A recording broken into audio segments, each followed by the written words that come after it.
There we go.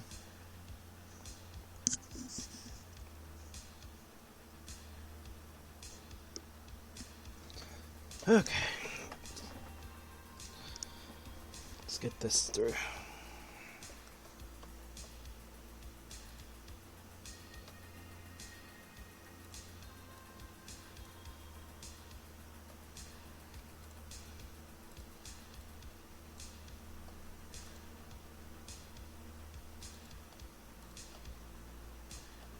I'm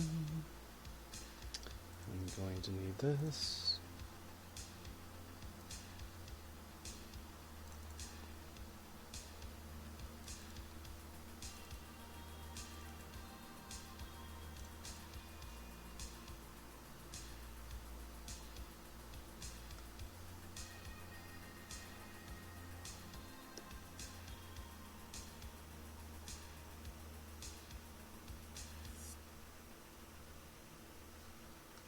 Go.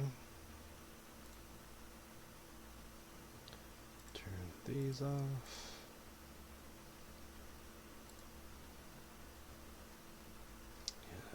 Yeah, that should be fine.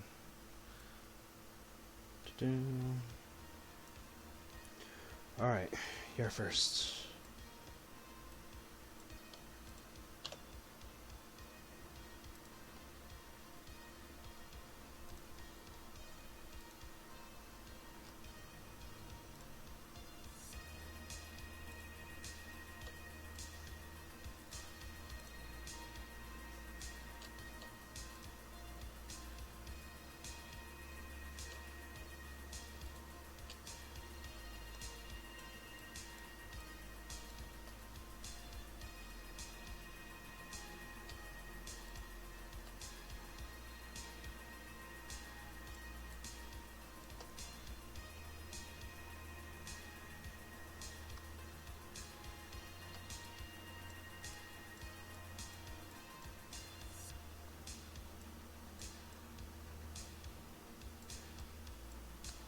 Should be okay.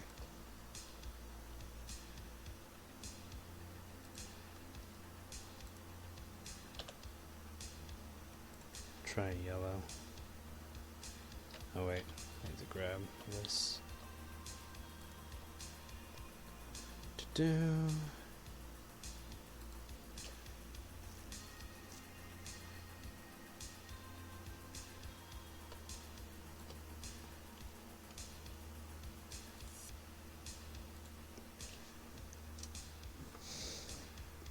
Oh yes, she big.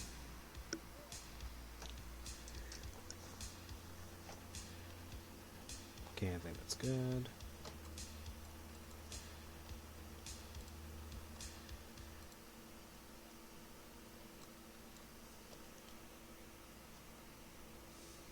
Hey, chef.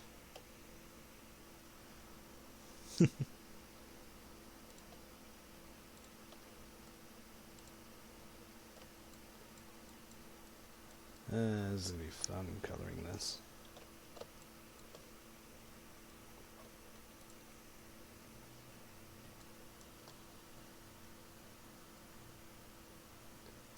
Yeah, it's just a green over there.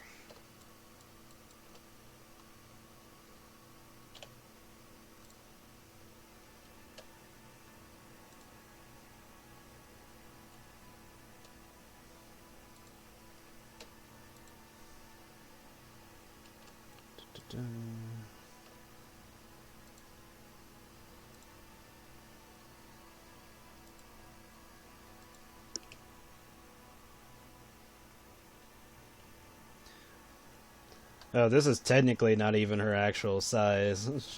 She's just this size for the comic. But then again, that can be applied to like most god characters. But for the sake of the comic, she's pretty huge.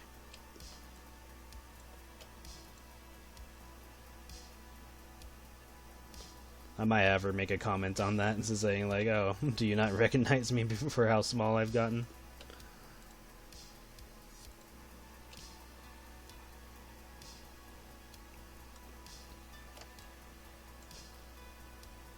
Might have her say something. She doesn't have to.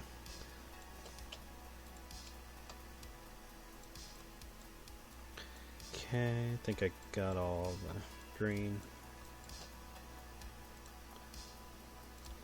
Decided to stick with the original idea and have the big parts that came out of the curtains be her legs rather than her arms.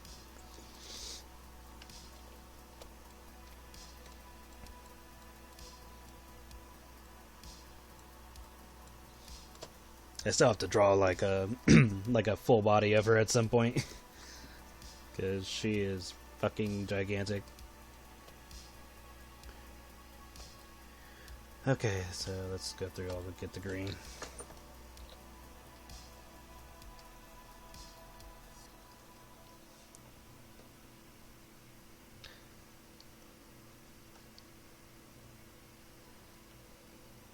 Her belly probably could eat the or swallow the gem, but it's more of a aesthetic thing, just so she looks pretty. That or she just has a very big gem that's poking out, and it doesn't bother her at all.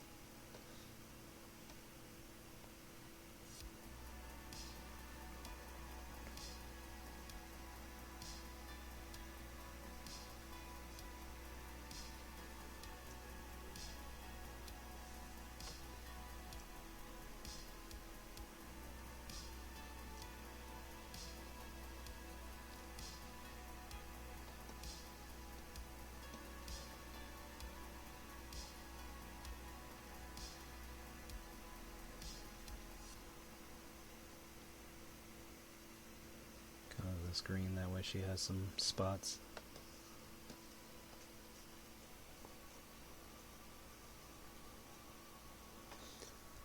Yes, she is another god. She is the goddess of feasts.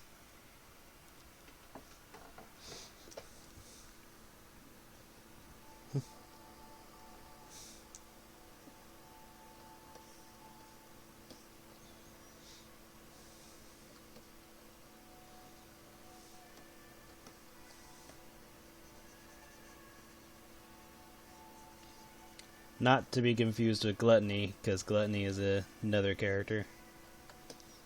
Which she actually hates. She hates being confused with Gluttony.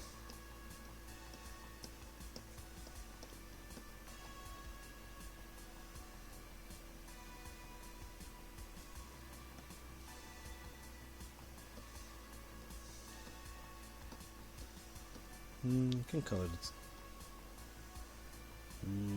Nah. Color that red.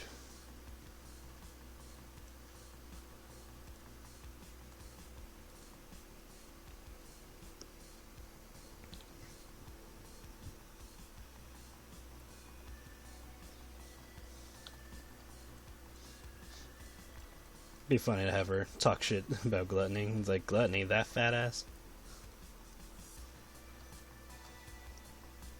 When realistically, she's actually bigger than Gluttony.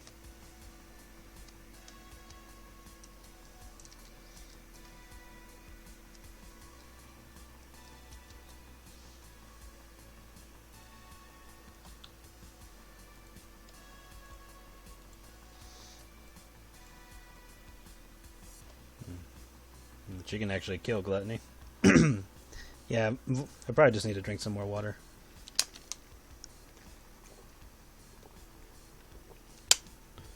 Yeah, my voice still feels raspy, but it's definitely getting better. It's just gonna be a while. I'll probably take some medicine after the stream to help it along.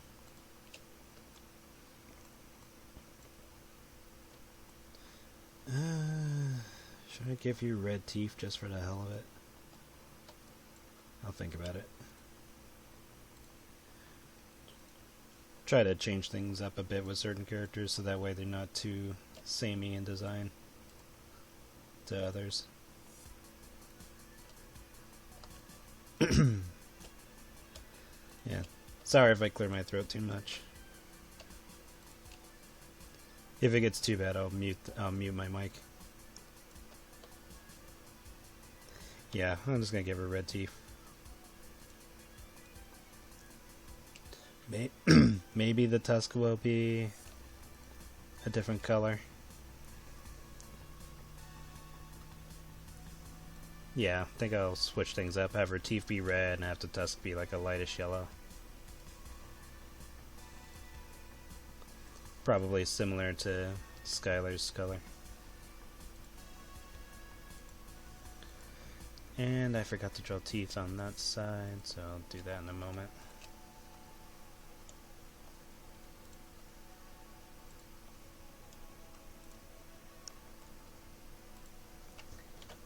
So let's grab those.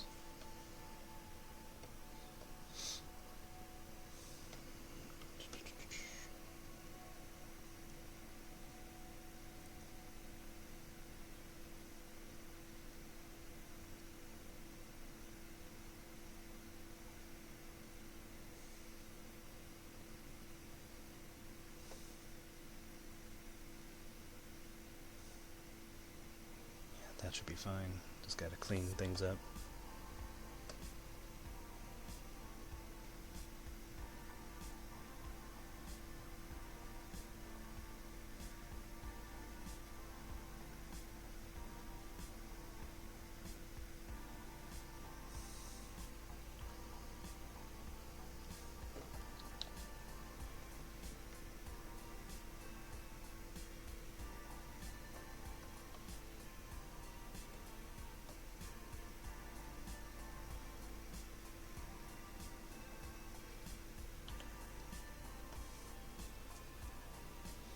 Do.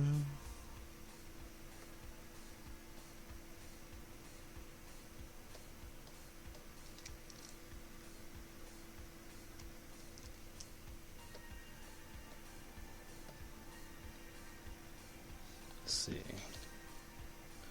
There we go.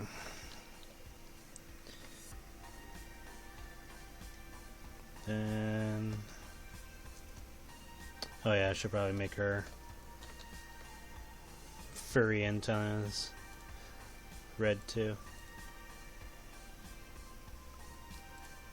Clean this up.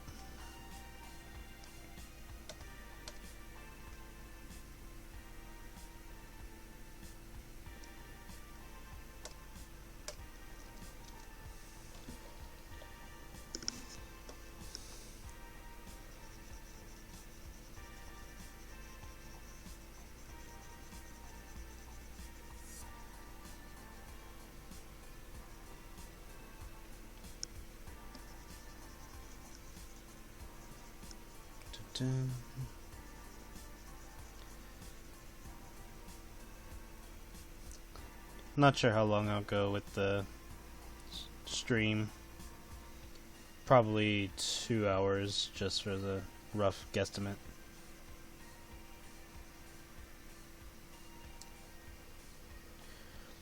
Make her eyelids red too.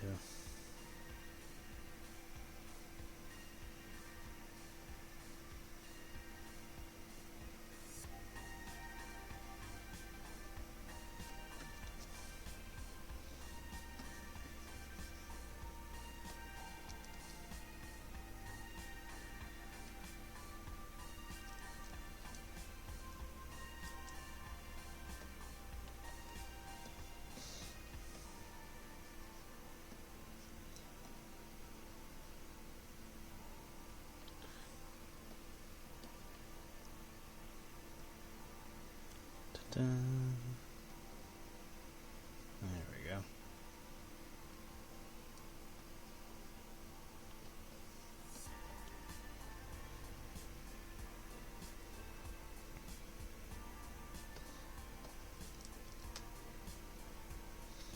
Try to clean up a little bit as I go along.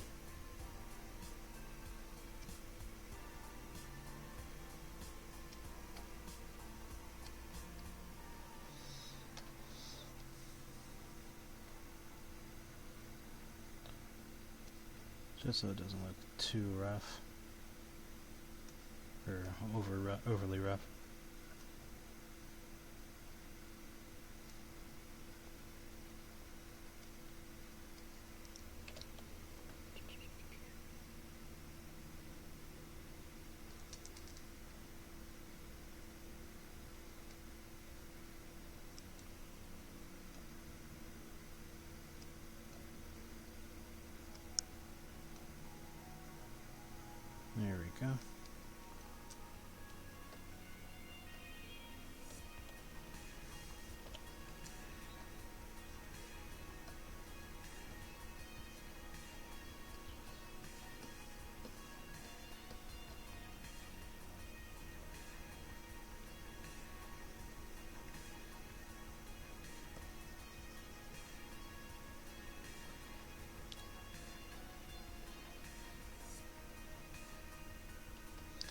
Du-du.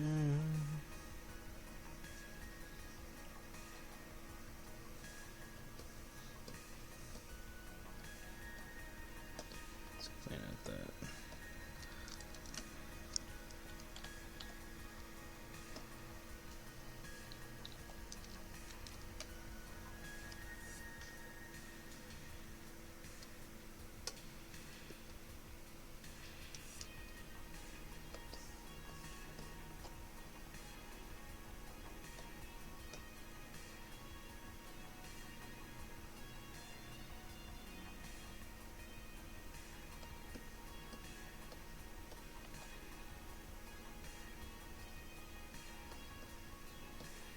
Alright, and I need to grab her eyes from this panel.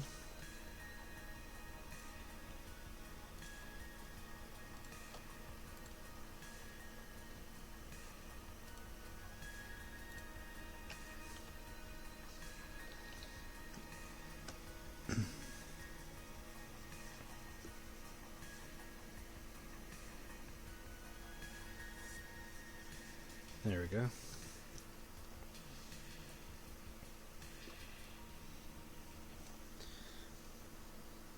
Oh, she is going to be interesting to color.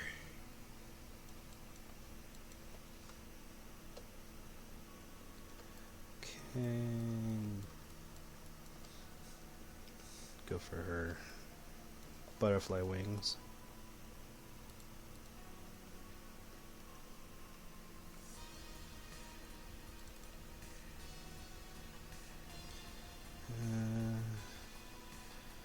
Let's make them a little bit more pinkish.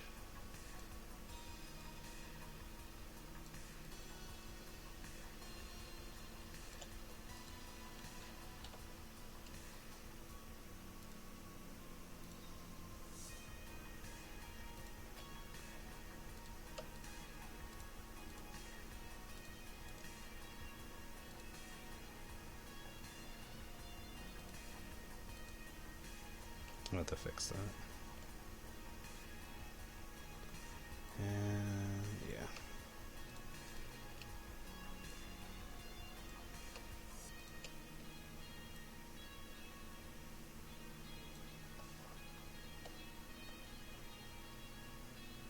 Let's see, where is it? There it is.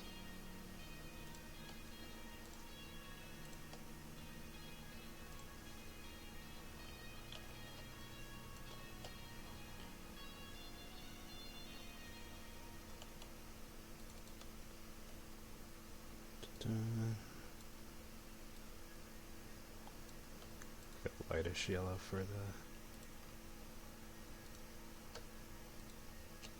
pupil.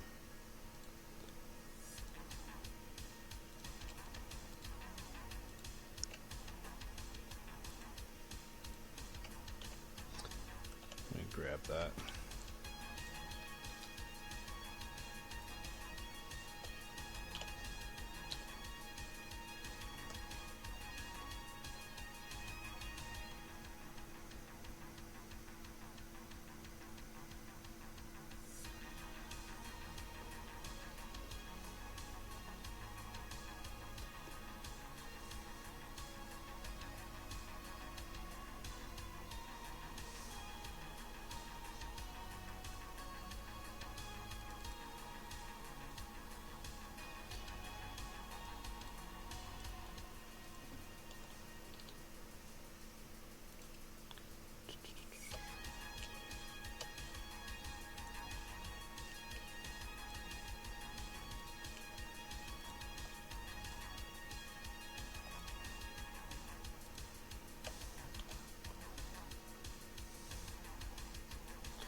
Trying to go with purplish colors, purplish pink.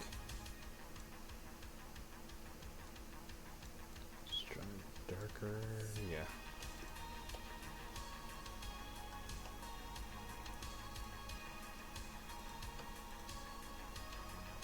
I can make these two different colors.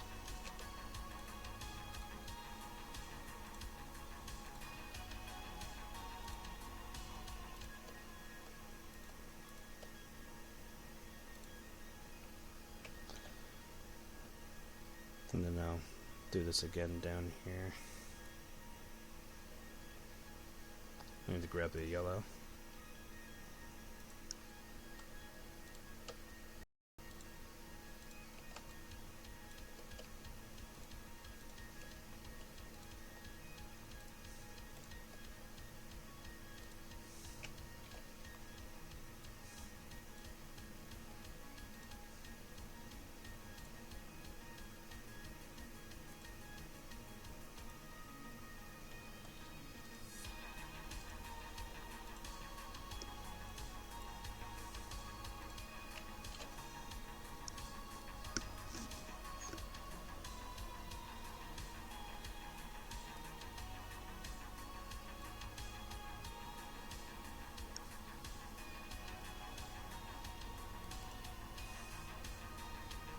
And let's try a light blue.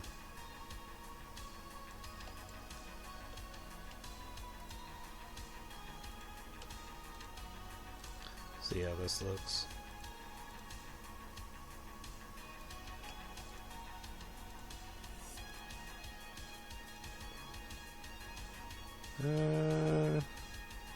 Yeah, I can live with that. Just give her like a bizarre color scheme.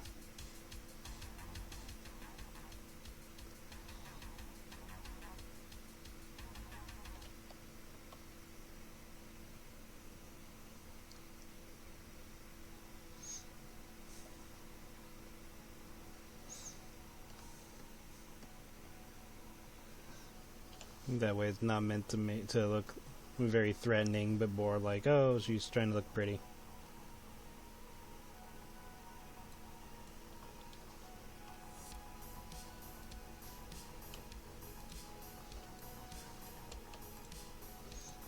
And at the same time, make it so like that's not something you want to see showing up.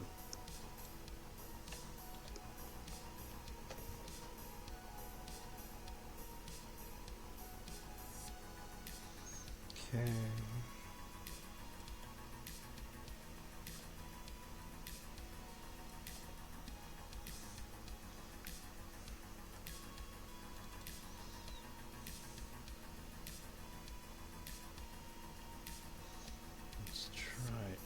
Let's try a green for this part.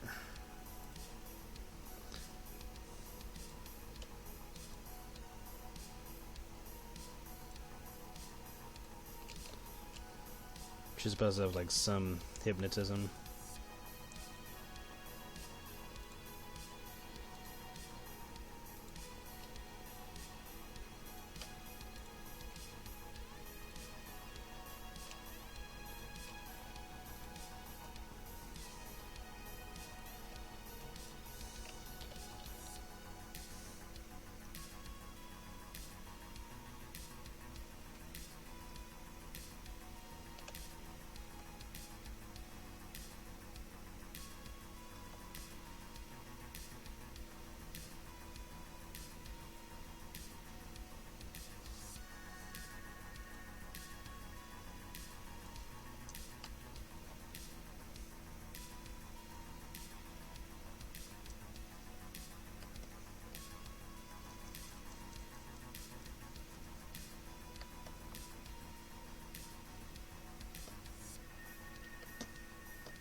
Alright.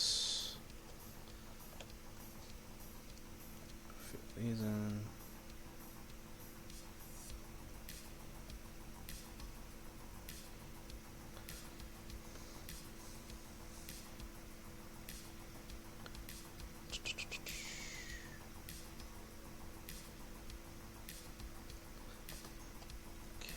Let's see.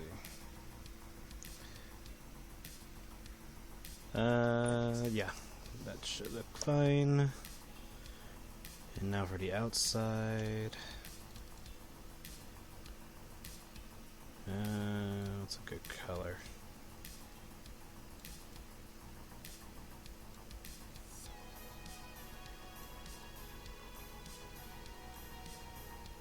Kinda want it to be a little bright.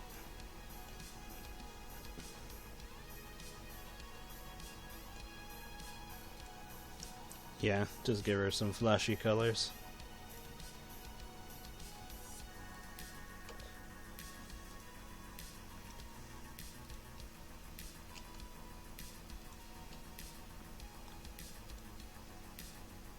Got these. Haven't done anything to her face yet.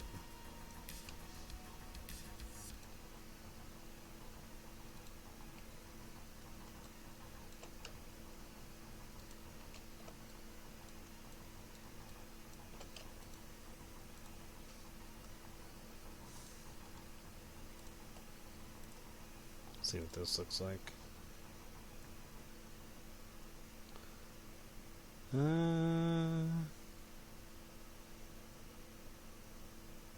Yeah, this is fine. Just give her bizarre colors compared to other characters. That way it'll help her stand out.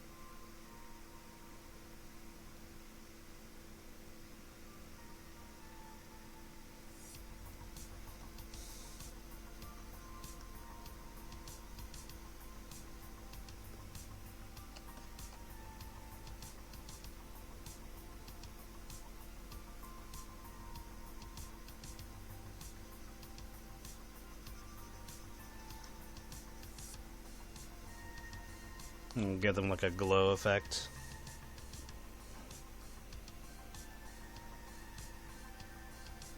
When I get to it.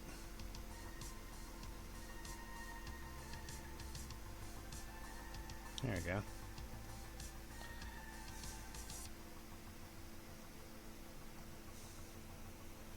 And yeah.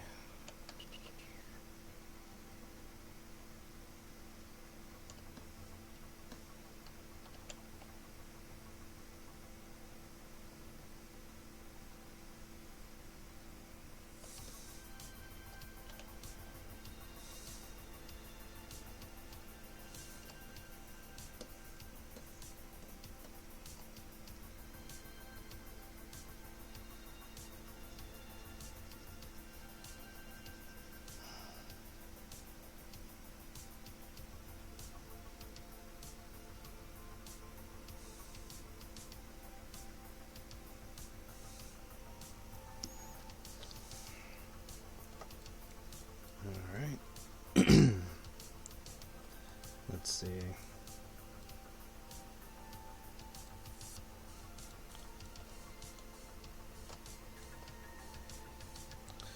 I do want Skylar's teeth colors for this.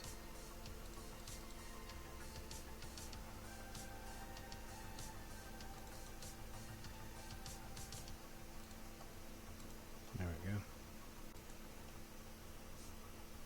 Thank you. Try to make it a little bizarre, because like I wanted to mix her with like a butterfly and a caterpillar at the same time, as well as like a reptilian looking creature. So like whenever I show more of her body, she's gonna have like a big grubby caterpillar like form, so she still has like more legs. God, why is my voice being all raspy now? It's been fine all day.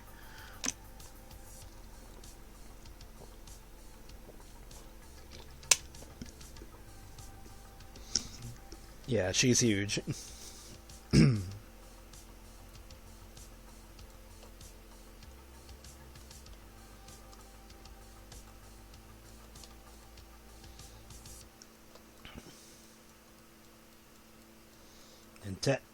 technically, this isn't like her actual size. She's a lot bigger, but this is mostly just for the sake of the comic. And that's when I noticed I forgot that.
Okay.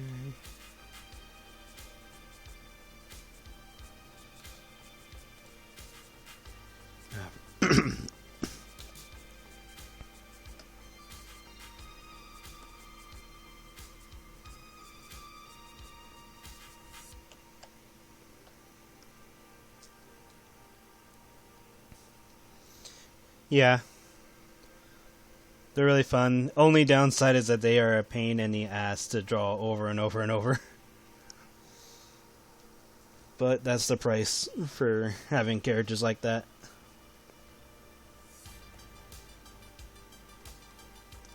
That's why a lot of the times when you see characters that have like ridiculous designs, you'll usually just see close-ups of them, unless they really have to do like a dramatic pose or like something to establish their dominance. Because outside of that, they are in extreme pain. Hey, Alex.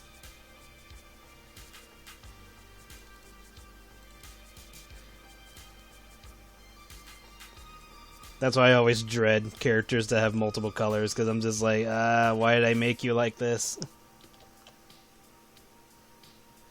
And I can't be mad at anybody but myself.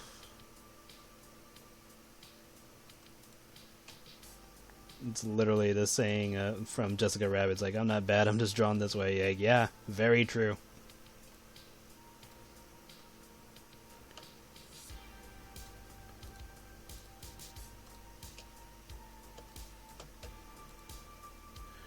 Lord help me if any of my characters became real.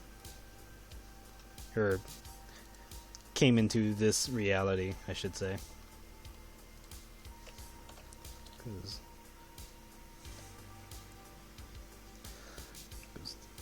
Lord help me on that aspect.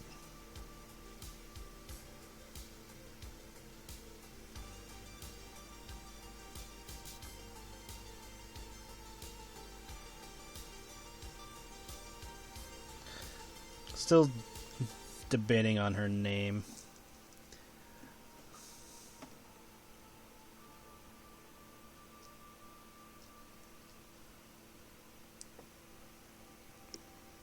Oh yeah, patterns are also a pain in the ass.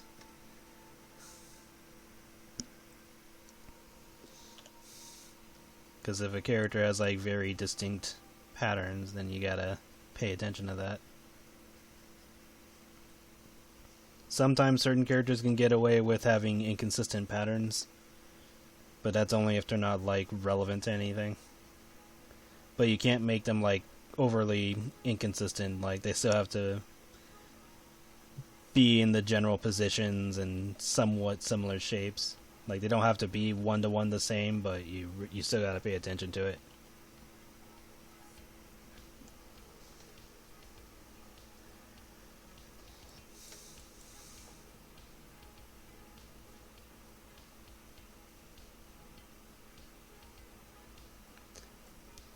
No worries, Luca.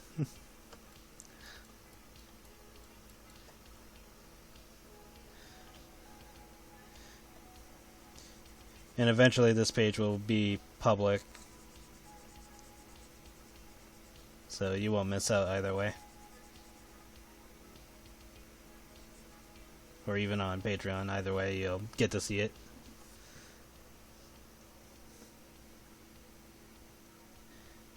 Ta-ta.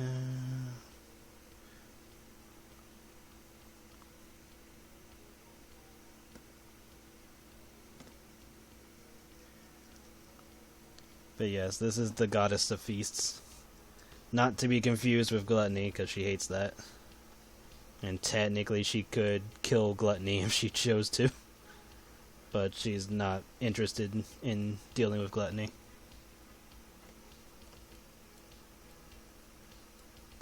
I think you'd have to annoy her enough to get her to go out of her way to kill gluttony. Just so there's no more confusion between the two.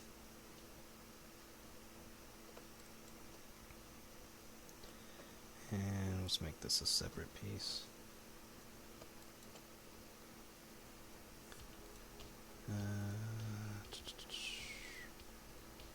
try this color.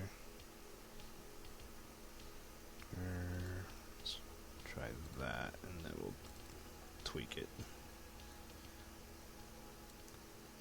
Maybe like a purplish blue.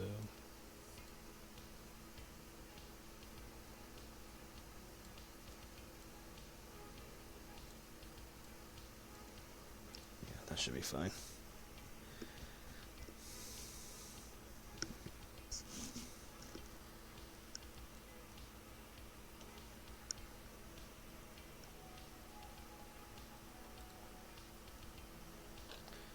Okay.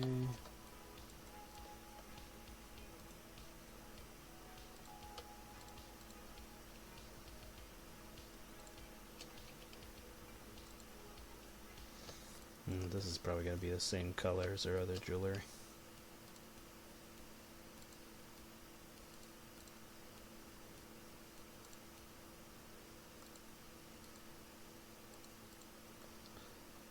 Grab all this.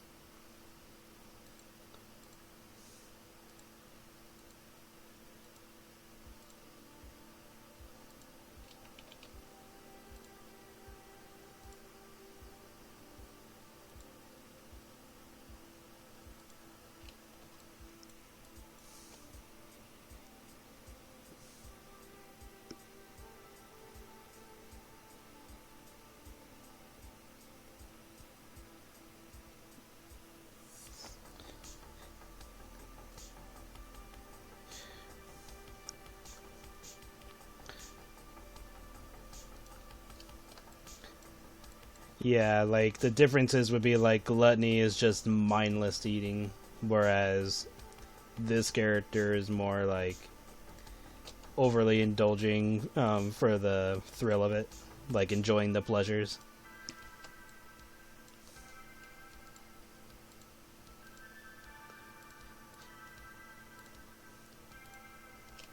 Kind of like letting yourself go.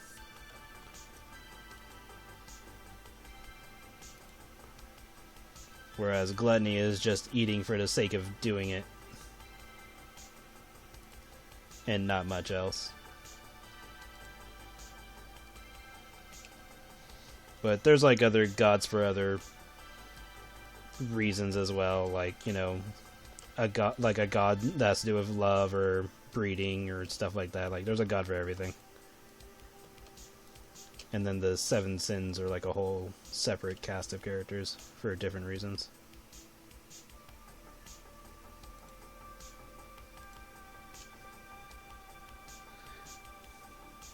And then there's like the 7 virtues type of thing. There's a whole lore thing. More lore that I need to explain. Yes. I am going to actively look things over this week and try to get more organized. Because I should be more free to look things over this weekend, because I've gotten most of the stuff I need to get done finished. Okay, oh wait. Almost forgot this panel. And I can color in those myself.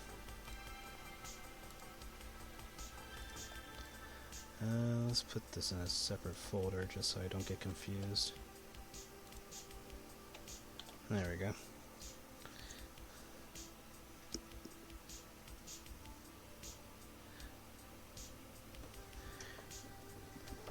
Yeah, because she is like a more of a she's more of like an influence on mortal desires, whereas gluttony is just monstrous and uncaring. Or it's supposed to be monstrous and uncaring. Because all the sins are actually like physical creatures that mortals have to deal with in everyday life. Like one of them in particular is wrath, and wrath always attacks like the same areas, Originally my thought was once a month, but I think that's a little bit too taxing. So I was thinking like once every 6 months or so, Raph just emerges and goes on like a giant like tirade of just destroying anything in its path, and they have to like hold him off for an hour until he retreats and goes right back to where he came from, and then does it all over again. And it's just like all in like Raph's design is gonna be interesting because it's super basic, but like that's the whole point, is because he's more threatening as just an unstoppable force, or near unstoppable, because they can hold him off enough.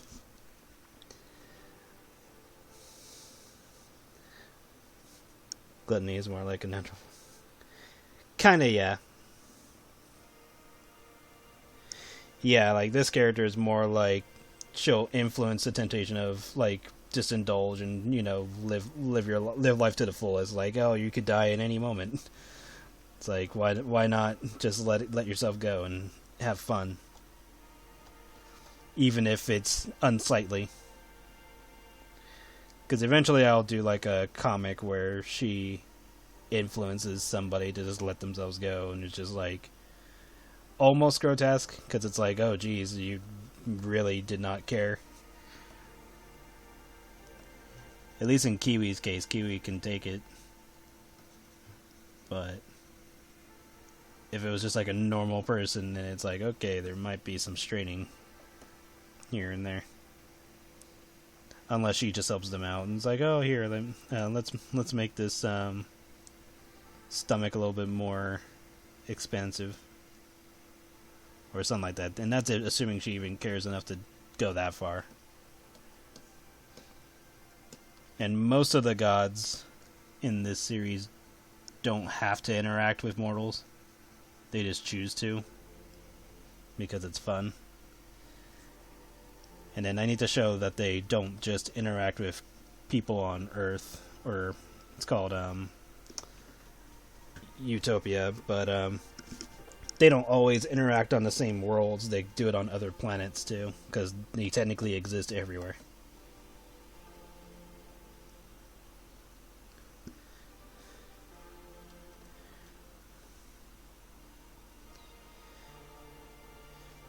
Yeah, like this goddess, she encourages just being a full-on slob, as long as it's, your desire and like, you're indulging. Whereas gluttony is just an entity that just focuses on itself. It's not like a presence that makes other people wanna eat or anything. It's just a creature. But it's like classified as near god tier.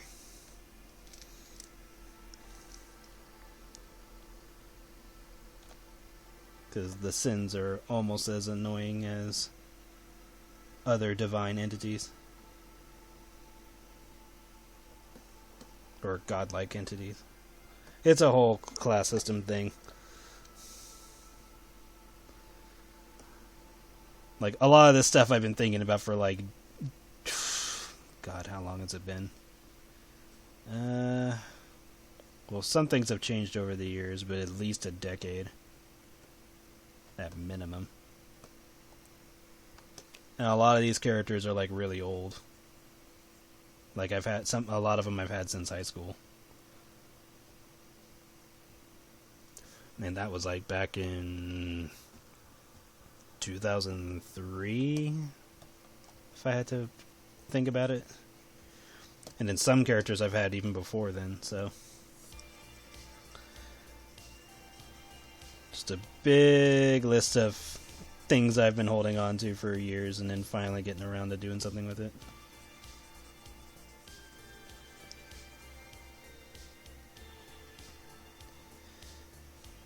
But yeah, still debating on her name. Because a lot of times I like to make up names and not like pick a name that already exists. At least I just throwing shit together. And if it already exists, then that's the most I can say is a coincidence, because I wasn't really thinking about it. And it's going to be like that. And then other times characters will have more basic names. It just depends on the character, because it's like if the character isn't like super amazing and all that, then they'll have like a basic name. But they're supposed to be like some kind of divine entity or a god, and they're gonna have like a more unique name. Okay, so all of these are good.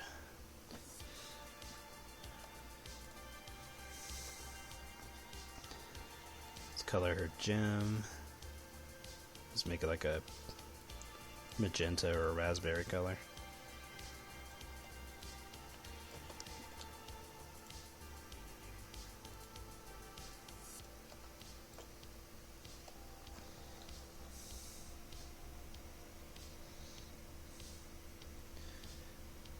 And she only wears jewelry just so she can look a little bit more flashy. Like, she technically has more clothing underneath all that fat, but you're never gonna see it. Maybe from behind when it goes around to her backside.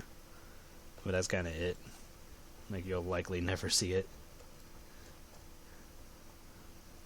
Okay, let's change her mask color. She seems to have a lot of red going on, so let's just do that.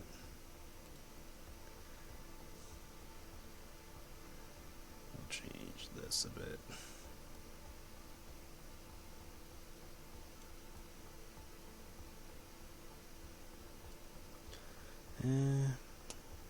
Actually, it might be better just to give her straps. That way they don't interfere.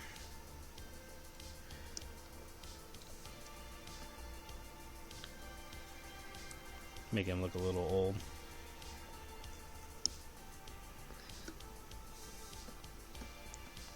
Maybe for fun I'll draw a picture of her fighting Gluttony. And they're both like fighting over food or something. But in a real fight she'd definitely kill Gluttony.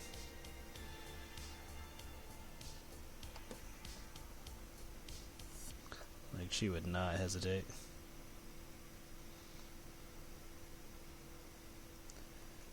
But yeah, like, she's the type where you could tell her, hey, something's going on, we need to go stop it. And she'd be like, I don't want to go. Unless she absolutely had to, then she would get up.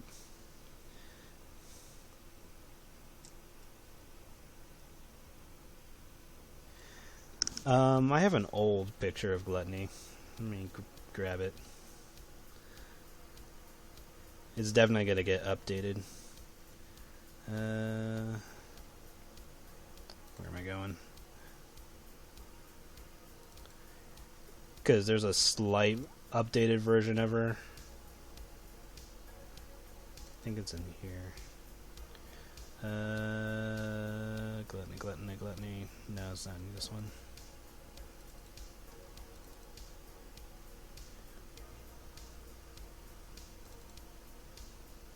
Yeah. Well, here's an old picture of Gluttony. Because she's like a Gadian-based character. But yeah, this is super old and outdated compared to what she's supposed to be nowadays. Because then here's the closest updated version. Because it was in an Astacast. Where are you? Ah. And then Gluttony right up here. But there's a lot I need to update with her, so I'll have to get around to making a newer version.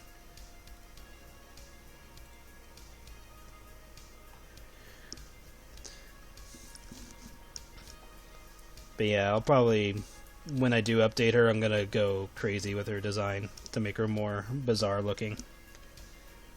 Because back then she was more of just like a upgrade form of Nemesis. And so if I do it again, I want it to be like even more bizarre and out there to make it more horrifying. That is like, oh shit, is this the same character type of thing.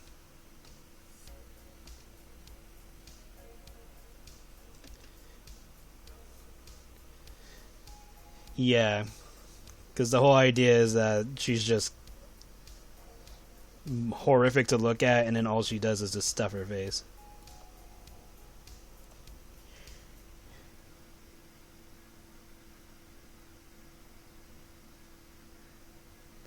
And she is technically like one of the main antagonists of another story. But then this character is like, oh, Gluttony, she ain't shit to me. But she's also too lazy to deal with Gluttony. Unless you forced her into it.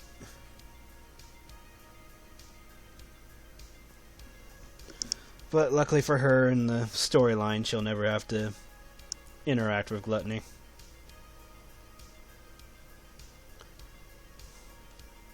But probably in some offhanded comment, she'll just talk shit.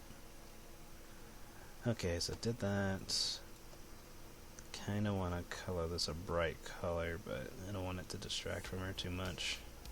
I think I'll just make it the same color as the straps.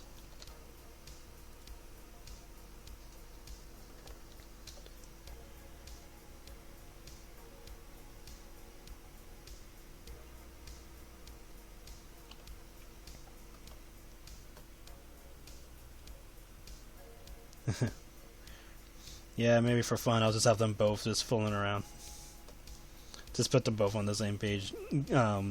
Like they're both trying to push each other away from getting the food, but it just like looks all sexy by having all of their fat and flabs and all that smushed together. Do that for fun, because why not?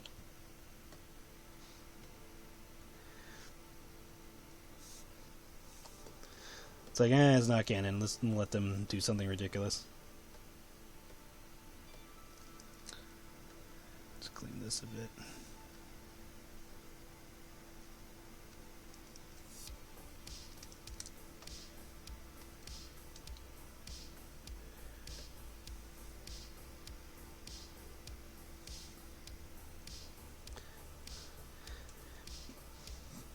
Yeah, like there's nothing wrong with just taking characters and having fun with it, even if it's not canon. The only thing that should matter is if you decide to make certain things canon. Anything else is just the characters off or off the clock, just having fun. That's why I treat a lot of pretty much all of them like actors, because it's like, yeah, why not let them do whatever?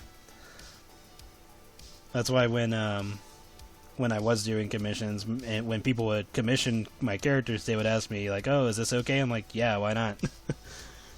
I don't care what they do. It's off the clock. It's not canon, and especially if it's a commission, because the commission just means it's whatever. Okay, so got all that.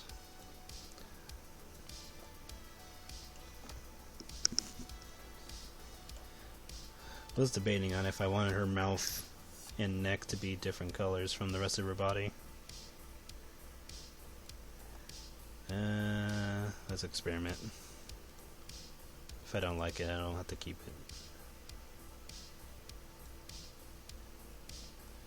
it. Maybe a darker color just to separate it. Let's take a look. Let's just see what this looks like, and if I like it, I'll keep it. Let's put this here.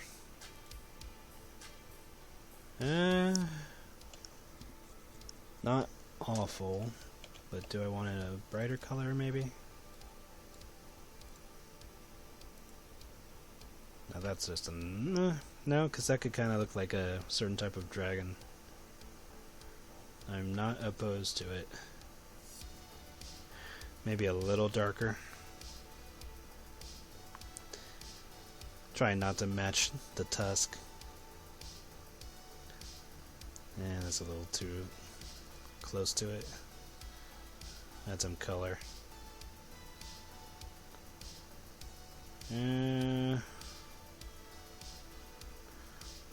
Debating.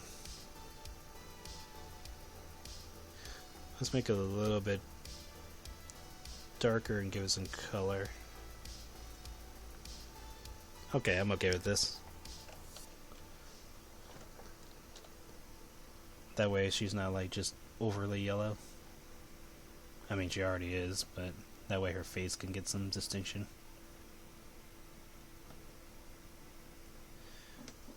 And then just do it on the others.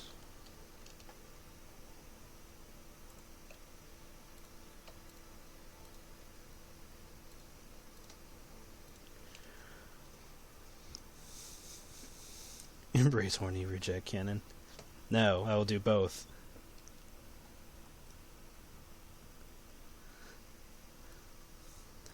Maybe not with every character that I have, but definitely with the ones that should be doing it.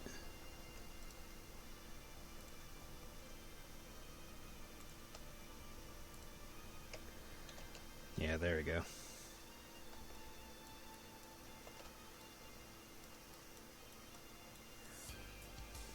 Just give her like a bizarrely ridiculous color scheme.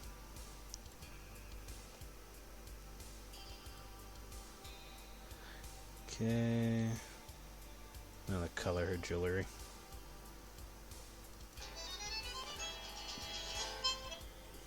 Go away, phone.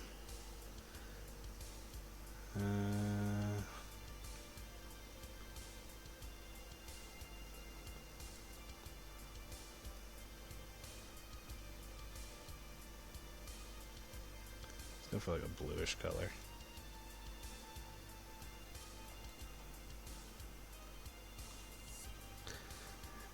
Yeah, a lot of this I'm just throwing together.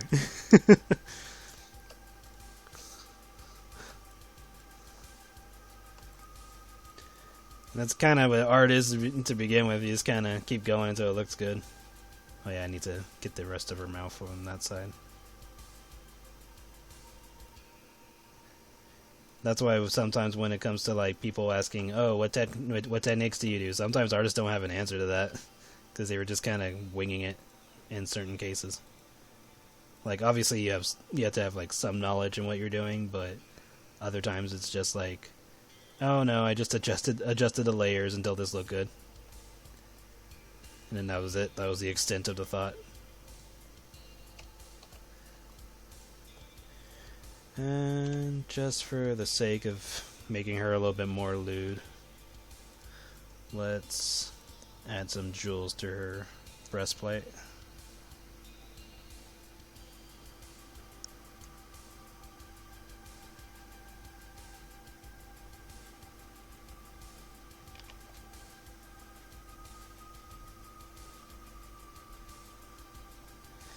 And then, I don't know, probably give it some kind of tribal design.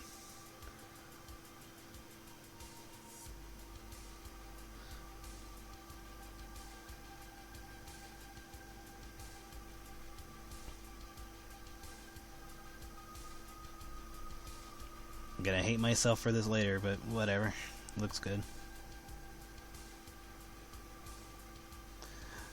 It's like, why did you add that? Why did you do that? And I was like, I don't know, it looked cool.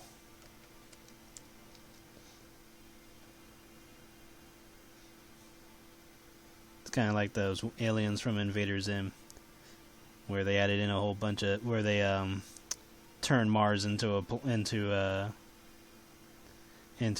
giant spaceship, and Zim was like, why would you do this? And they're like, because it was cool.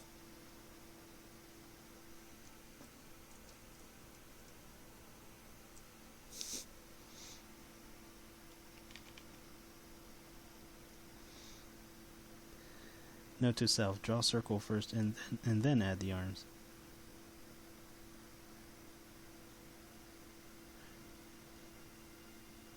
Yeah, make that a little bit more thicker.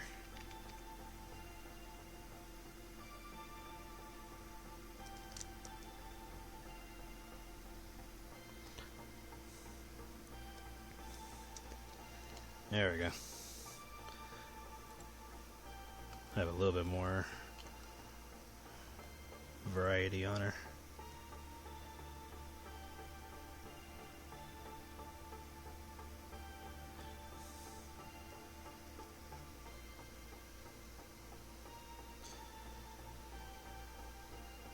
And this is a sign that I should save as soon as I'm allowed to.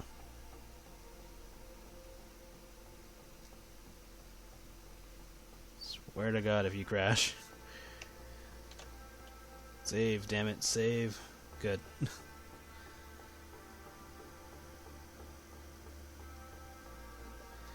Okay.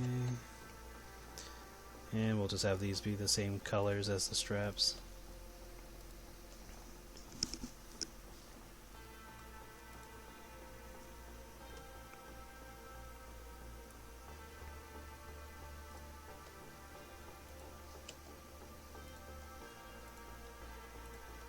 There we go.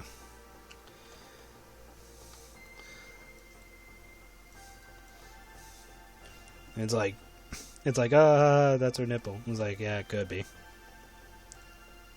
To her, she's like, it's just breastplate, man.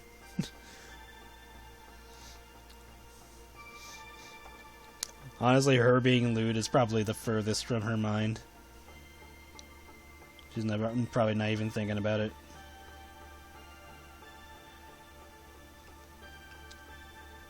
She'll probably take notice if someone's gawking at her, though.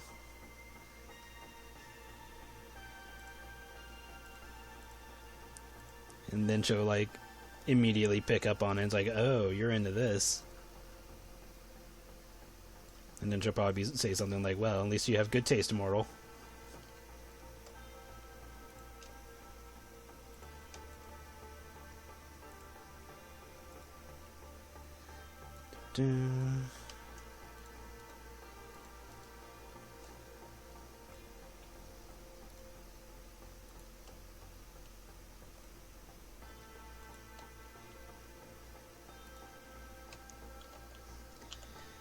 I see that.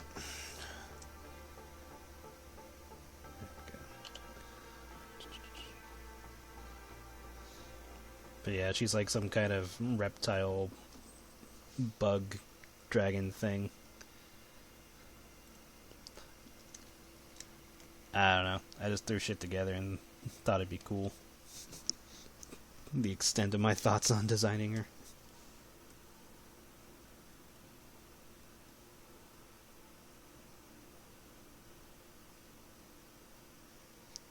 Exactly. Like, if somehow I ever ended up in an SCP thing, it'd probably be in the group, Are We Cool Yet? Because I'd just be making all these, like, ridiculous godlike entities. Okay, now to grab... I should just make this a thing. So hold on, let me grab Eden.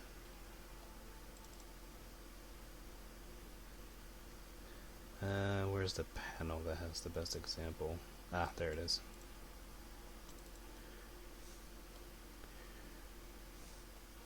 So let's grab you and you. Close.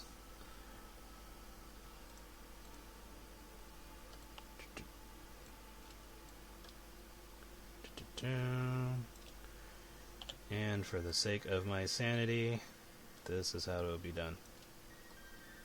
There. Actually, I don't even have to do it like that. I could do it this way.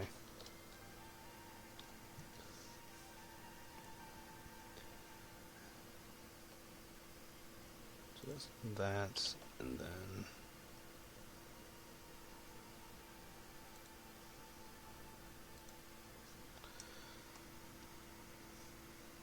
There. Now I have both.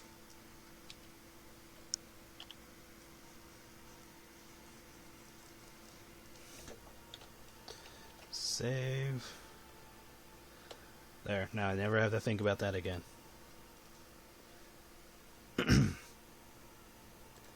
Speaking of eyes, let's get that out of the way, because sometimes the eyes can be a pain in the ass. First I need to finish coloring this.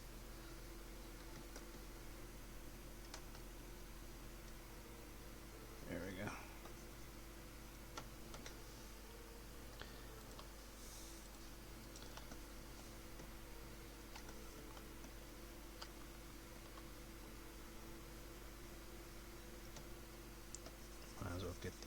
titties while I'm here. Okay, now for the treacherous journey of doing this. Let me just make sure that I got them in the right way. Yeah.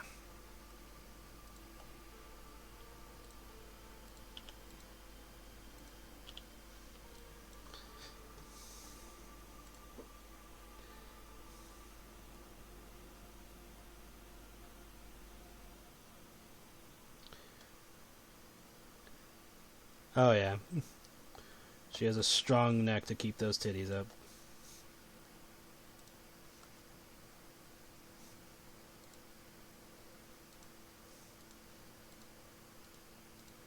And if she just takes off the bra, then it's just big old slabby titties. Not that she cares.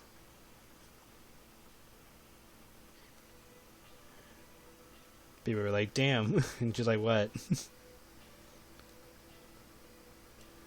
She's like, what? Oh, these?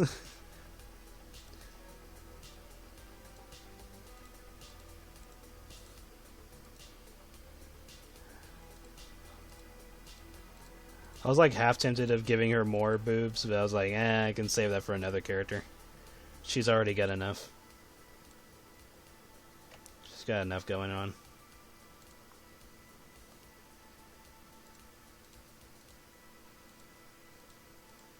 Can always save the extra boobs for another character. I mean, Becky already has 2 sets of boobs anyway.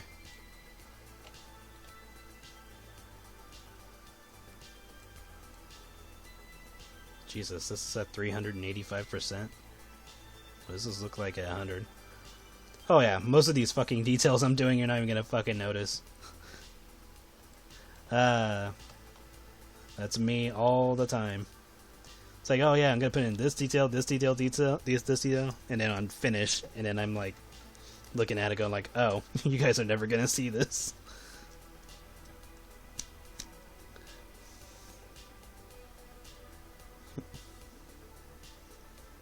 Oh yeah. But like Watermelon's also a demigod, so she doesn't have to give a shit about back pain.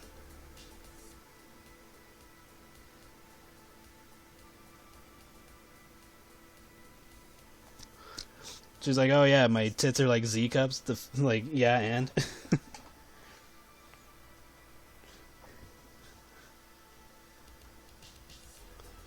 she's like, it's like, doesn't that hurt? And she's like, don't know, don't care.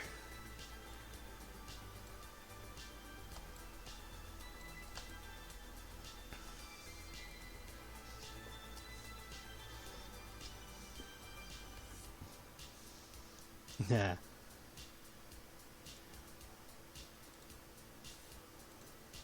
It's like, dear goddess, I think you're fat enough. She's like, excuse me?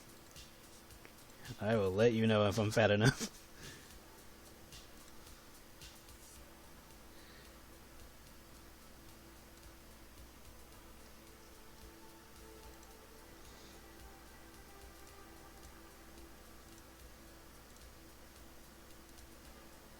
And she's not like mindless or anything. Like, she's not just gonna be brain dead about it.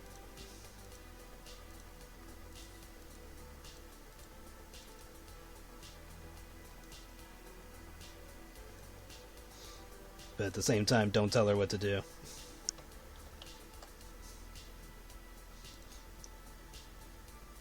Because the only one who gets to tell her what to do is me. I get to tell her what to do.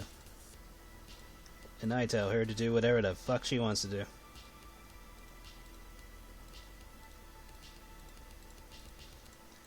Unless I have to put the hammer down. It's like, okay, you're being bad now. But then she'll just make it weird by saying something like, sorry, daddy. And I'll be like, god damn it. It's like, why do you all say that?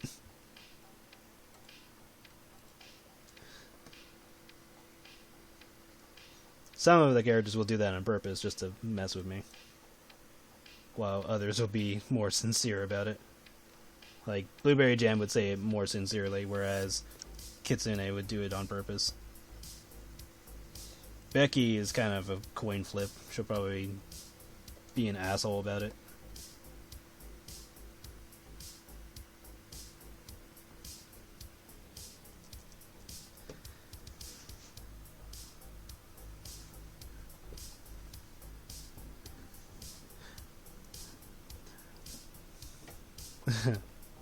And his hammer.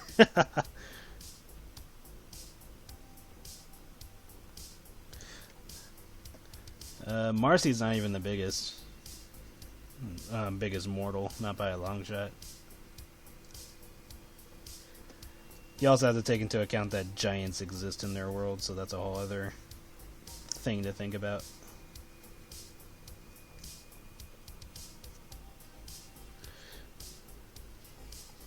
Oh yeah, I would definitely treat them all the way I want to, because who knows? Maybe in some alternate timeline they do exist in reality. So if that's the case, I would prefer that my actions in this world somehow reflect that one. That's just a personal thought, though. Who knows? But I like to think it that way because, I don't know, makes me more creative. That's why I treat them real. Okay, let's do this. And let's just shrink this down to give it more an effect. There we go. And then copy again. Do it.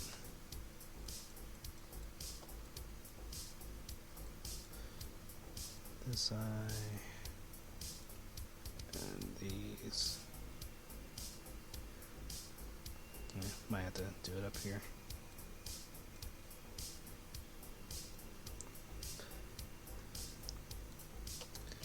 Combine.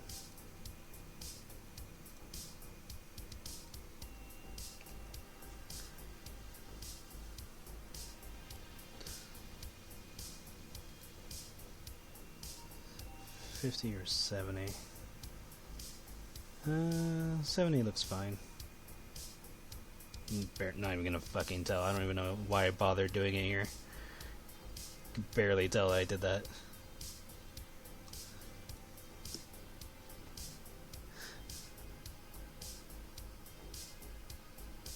Who is the fattest mortal? I have no idea.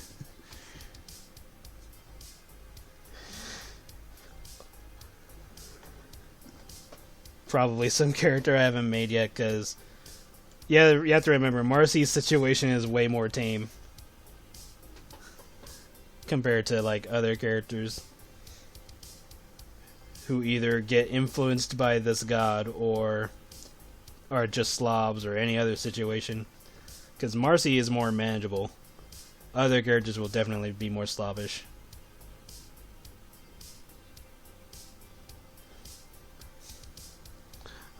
I should do a comic of this god, and she just has like a cult that follows her example, and she's just like, what? She's like, I have no idea what the fuck you mortals are doing. I just want you all to have a good feast. Here you go. I know, huh? That should be a Fat Lovers Club comic. We'll see. Why does Fatty Gods remind me of a Yu-Gi-Oh monster? I have no idea. Probably because of the way I draw the eyes. Because I know I got a lot of influence from eyes with both Sonic the Hedgehog and Yu-Gi-Oh! So that's probably why.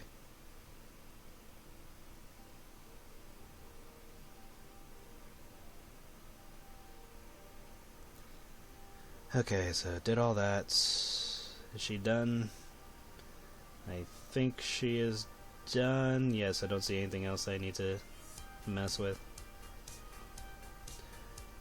Miss Giant Butterfly Fat God. Okay, let's do Kiwi.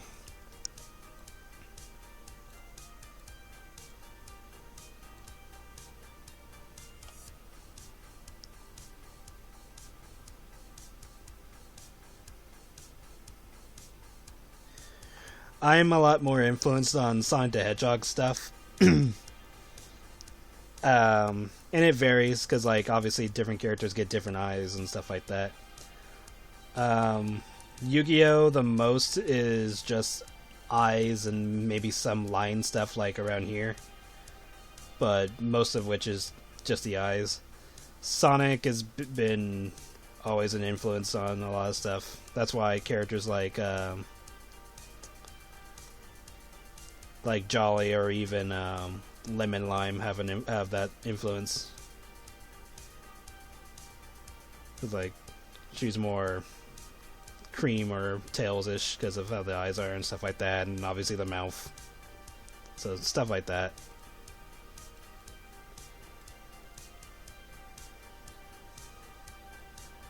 There's probably other characters that have the influence, and I'm just not thinking about it. Raz kind of has it because of the whole Sonic-ish look, and then the eyes are just different because that's just how I draw certain characters depending on the situation. So it just depends. I try to change it up for everybody so that way they're not too samey. Okay. And let's not do that again, because I almost messed with something.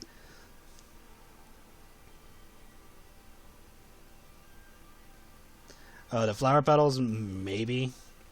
Or, well, butterfly wings for her. Because, it could be just because you've seen other creatures have, like, the scary eyes on the wings thing, because that's a thing that butterflies actually have. So you might have seen something like that, or a creature design that shares it. Or even characters like that are snakes, like Arbok, because Arbok has it too. Okay, so grab some kiwi colors.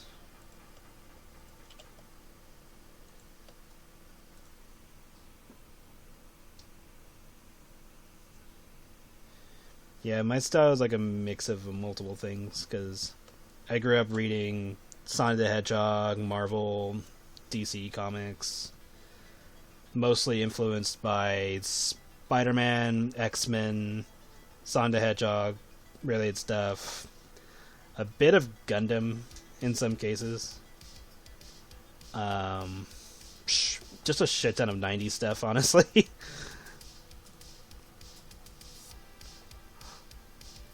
Like, almost anything 90s, I probably watched it and got influenced by it in some way. Like SWAT Cats or something, I don't know. Like, I'm sure the influence is in some of my work at some points in time. And then I always like characters that end up being, like, maniacal and insane, too. So, like, early Toon monsters from Yu-Gi-Oh! I liked it when they went all psychotic. And then you would see that in, like, Panty and Stocking, so that was also helpful in being influenced by that. So I have my personal tastes. Like, if you watch B&A, Brand New Animal, there's that episode where they're playing baseball, and there's this one particular character that looks like he was from fucking Toon World, and that gave me a nice chuckle because I thought that was fun. So yeah, I'm sure there's a shit ton of influences sprinkled around my stuff.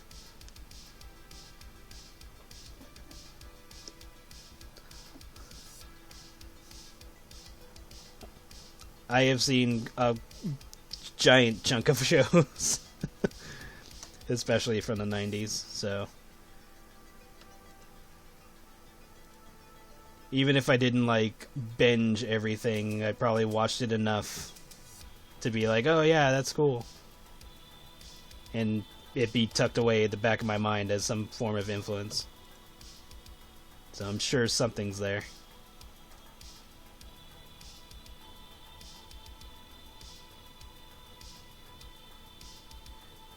Yep. And then the Sonic style itself is, like, pretty easy for the most part to get into. Like, obviously you can change it around to be whatever form you want it, but it's, like, the most inviting style to do for like people who are interested in drawing, because it's not super complicated. It's pretty basic to start off with, and you can make it like more complicated over time if you want to, or you can just keep things simple.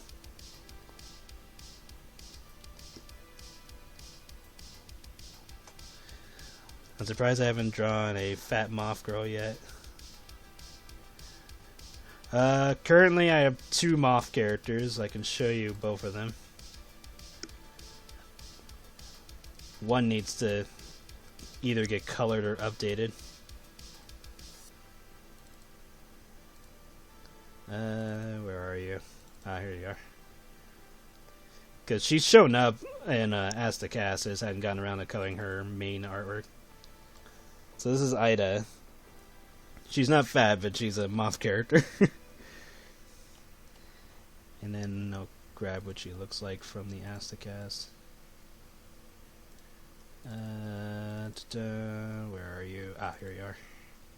Yeah, she cameoed here with Marcy's mom. And then the other one is an adoptable that I have, that I got from artist named Saucy. Let me find her. Which reminds me, I need to name the remaining adoptables that I have, because I gave them all names and stuff like that and came up with some backstories here and there. Where are you?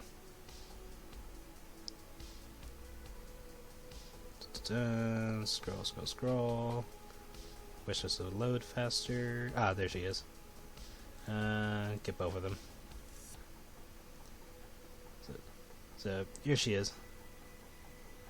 A little thicker.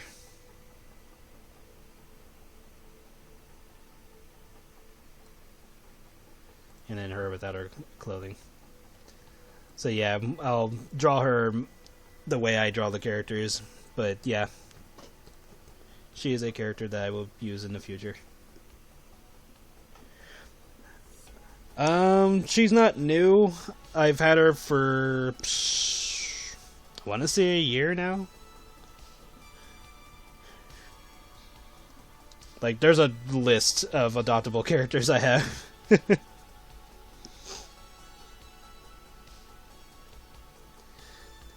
But I've been trying to get around to using them more. Which is why 2 of them appeared in, or not 2 of them. Yeah, 2 of them appeared in Kiwi's comic. Because Vanilla was an adoptable, and Cookie Rofox was an adoptable.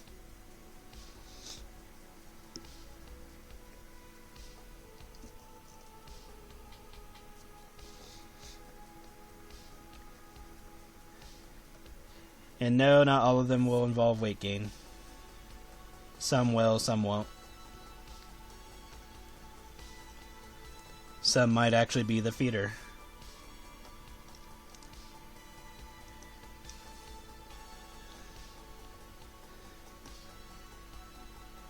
But if it's necessary for any of them to gain weight, you know it will happen.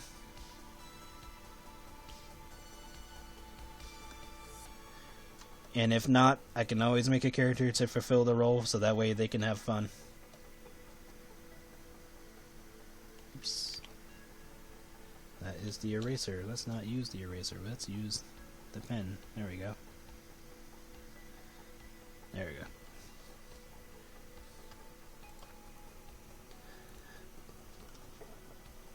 But yeah, one of these days I'll just have to show off a bunch of the adoptable characters I have, whether or not they were redrawn by me,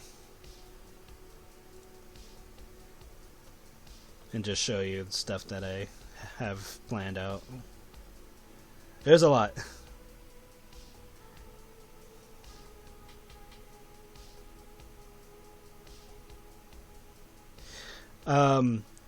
Like, I could show Cookie's original real quick before I continue on.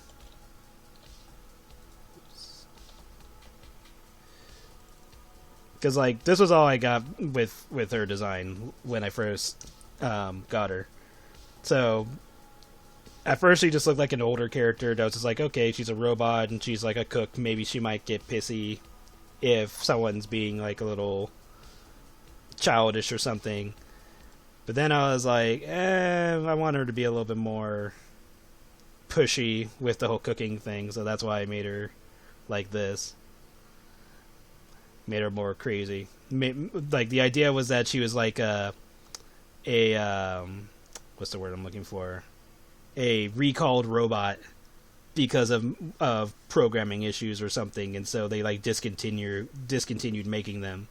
But then one character like goes into like a warehouse and finds one and decides to reactivate her, not realizing what she was gonna do. So yeah, something like that.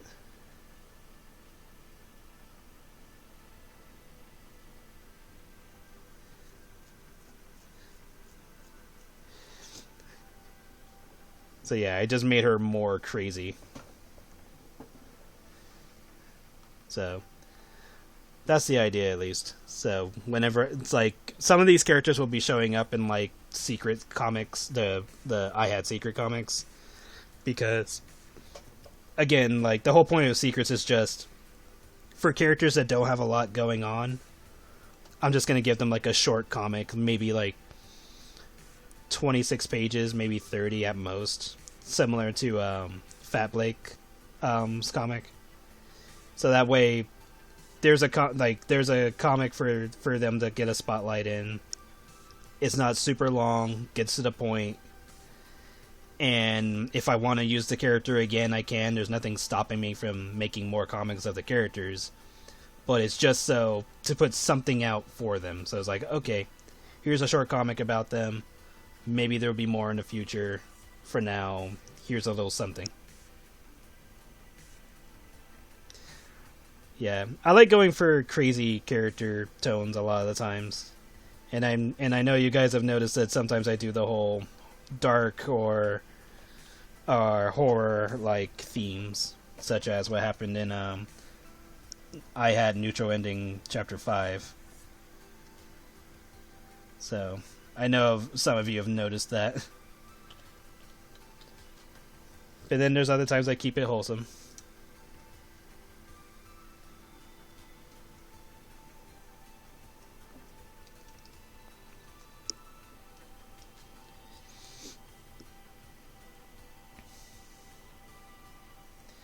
I'm working on a page of Creamfield at the moment. And I need to grab... Oh wait, no, I don't need to grab that. I can just go to this panel. Over here. Come on. Ah, stop loading. Thank you. It's easier just to grab it off of her pants.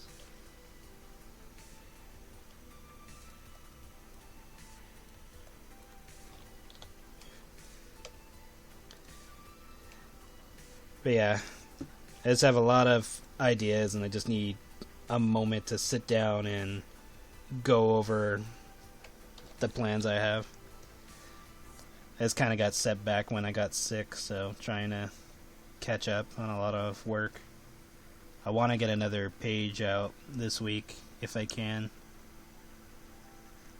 But I still need to make the last auction picture and the next picture for Nadine some art set.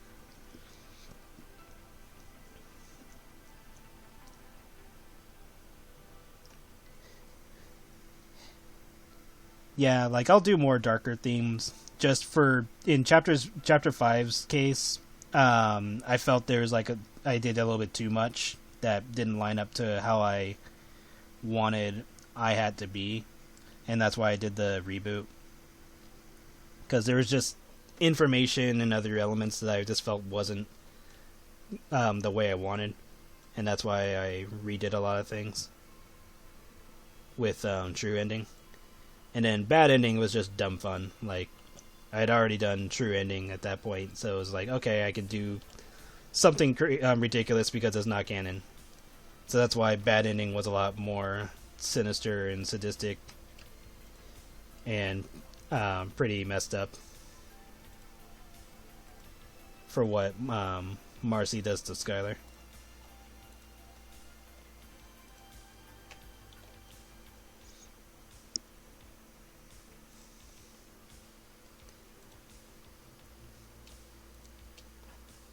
Because I would say some of the non-canon stuff that I'll end up doing will probably have more. What's the phrase I'm going for? I guess unhinged would be the word for it.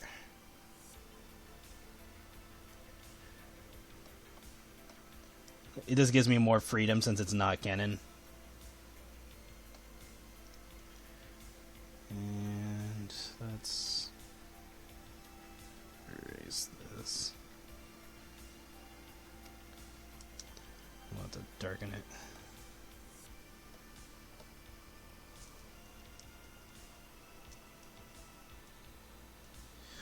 Oh no, like Marcy and Skylar got way more attention than they should have. Like originally I was just gonna be like, it was gonna be one panel pages that were gonna span about, I don't know, let's just say 30 a chapter. And it was only going to be like 7 chapters, and each chapter was going to be a day, because it was all supposed to take place within a week. And then, well, God, there's so much, because the very first version of I had nothing to do with Marcy and Skylar. It was a whole different character and her own stories that ended up getting, some of it got pushed onto Blake. And Blake was a character I did not plan on doing because she was supposed to be a throwaway character, but then I ended up liking her, which is a huge problem with me because I'll make a bunch of characters that I'm like, okay, this is a throwaway character, and then I'm like, nope, I can do a lot with this character if I chose, and then I think of like a billion things. I'm like, stop, you already got enough characters. Like, yeah, but... And then with Marcy and Skylar, is like, at first they're going to have a 3-chapter story, then they're going to have a 7. Then it started fluctuating all over the place once more characters and like the events of the story started taking place. So it started changing up how I was looking at it. And then after Neutral Ending was done, which was originally going to be the canon story, that's when I started looking back at it and I was like, this isn't what I want. And so I changed that. And then once I made Neutral Ending, I was like, well, I already made Neutral and Good Ending. Or sorry, once True Ending, yeah, True Ending was done. Blah. That's why I made Bad Ending, because Bad Ending was just like, okay, let's have some fun. So yeah, that tends to happen. Like Emerald, the Mantis character that shows up in in Marcy's story, she was supposed to be a throwaway character too. And then I thought, oh, what? I can do something with this character, and then came up with the whole like, okay, she's a sex slave that's owned by the other character that shows up, which is Andy. And then there's like a whole thing going on there. So yeah, I try not to make my background characters too interesting anymore, or my throwaway characters, I should say, because technically I is nothing but background characters. But I try to make the throwaway characters less interesting so that way I don't do that. Which is very hard, apparently. Because like I can almost come up with a story with pretty much any character that shows up.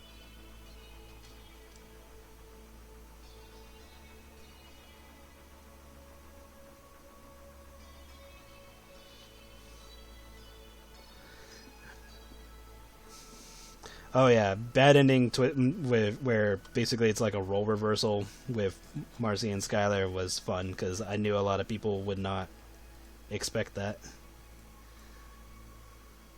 So I had fun doing that. Okay, let's get into this curtain.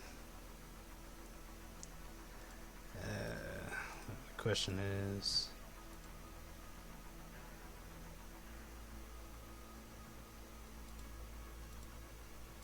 Oh, no.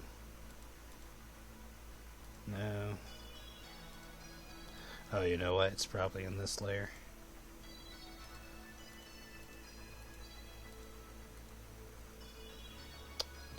is not. Where is it? There it is. There we go.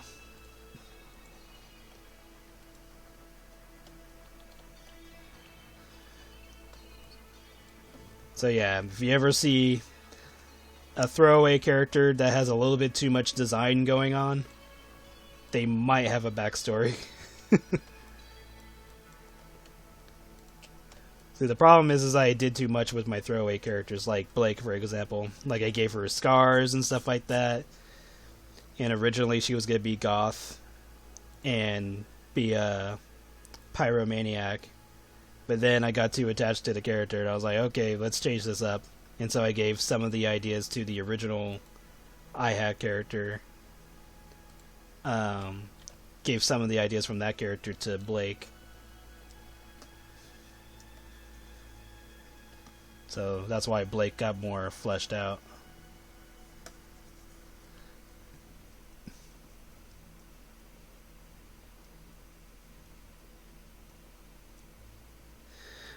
And it's not a total loss. Like, I didn't lose too much, or anything really, because it all just ended up becoming a different timeline. So technically, nothing was lost. And if anything from the neutral ending does get taken and put in somewhere else, at least there's like a basis for it. So it's like, okay, I didn't. Here's some ideas that I used up for neutral ending, but I can flesh it out more in another character's canon backstory. Okay, so got all that.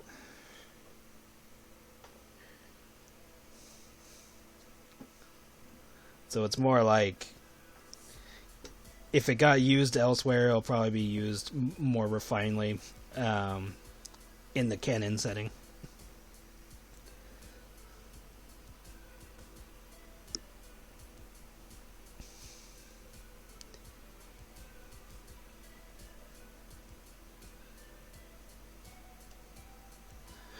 Yeah, I like that.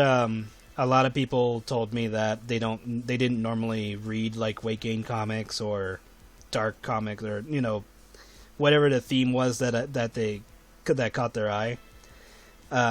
They got in because of the characters, which is good. Because if I can get you to read something you don't normally read due to the characters and not the theme, then I did something right. Because that meant the characters were compelling enough for you to care about them. Because a lot of people told me, it's like, oh, I don't really care about the whole Marcy getting fat thing, but I am interested in her relationship with Skylar. So I was like, okay, cool. Good. I'm glad that something other than one other thing caught your attention.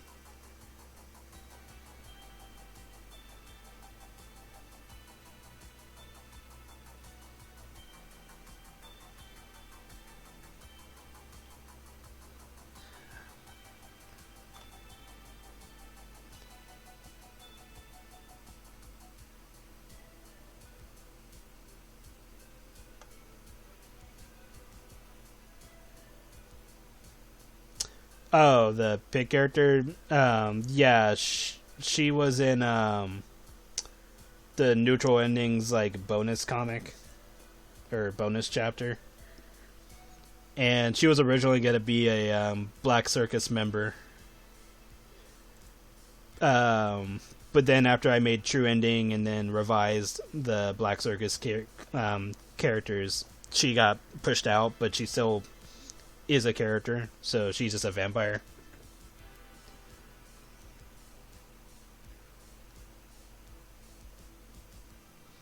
Yeah, and there's that too. Like if the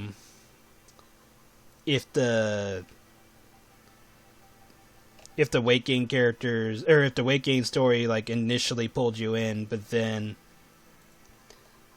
you stayed for like everything else, and that's also a good thing, because it's like, okay, you got something other than just, okay, here's another fat comic, which is good, because then that means I can do more with whatever theme, because it doesn't always have to be the initial focus. It can just be an element that shows up. And we're going to have to do this in sections.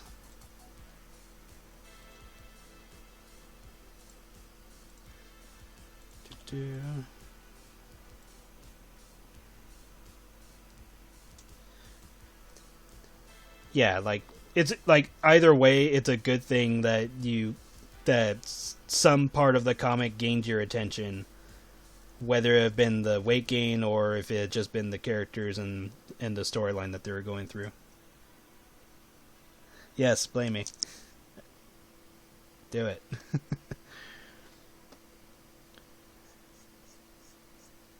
Yeah. And then there's like the whole like the reasoning behind why Marcy and Skylar's comic got made in the first place. There's that. Because that was a bit out of spite. Because I couldn't read another particular comic. And so I got pissed off, and so I was like, fuck it, I'll make my own. And so the original I-Hat comic got pushed to the side for now. Which I'll likely go back to someday. Just right now, other elements took over. Because I-Hat became, well, the version of I-Hat we have now became more than I initially planned. So the actual main I-Hat character will have to wait until her story's ready.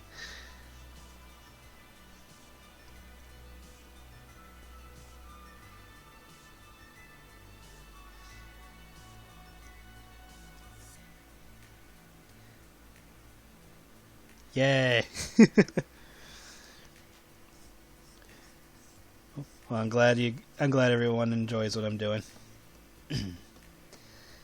Even though if it's not everyone's cup of tea, like on how I go about certain things, or don't focus too much on certain themes, like, oh, this comic doesn't have enough weight gain, and it's like, yeah.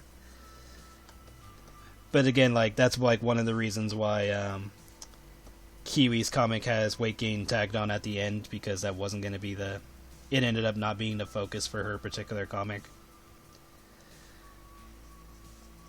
And that's what, because originally Kiwi's comic had to do with like the card game, just every time the characters got damaged they would gain weight, because it was going to be hooked up to like a stuffing machine or whatever the hell it was going to be. But then I was like, I want to do more with this, and so I decided to add in plot. So that's why her weight gain section gets put at the end, so that way it can still fulfill its quota.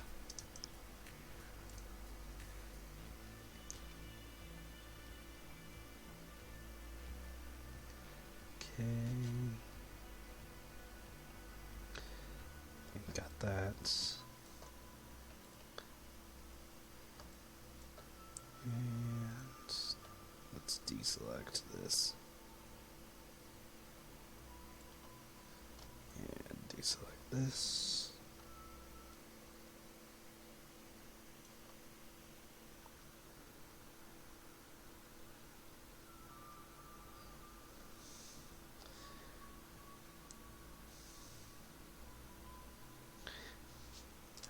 Well, I mean, it was part of her deck, but it wasn't like the actual focus. Because, like, if weight gain was like fully her deck, then she wouldn't have had in cards like Blood Knight. It would have been a lot more focused on the weight gain stuff.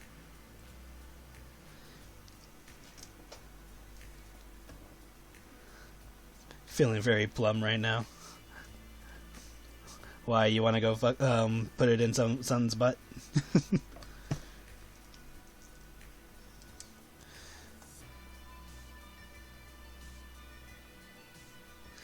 Thank you. Glad you like the way I draw weight gain. Still trying to get better at it, though.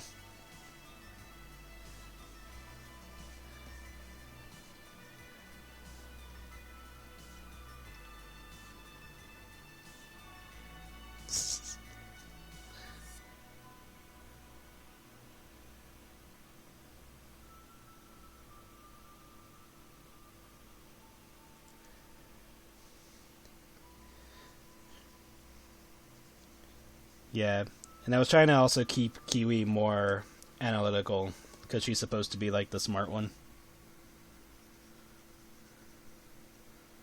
which was why a lot of reactions were more calculated.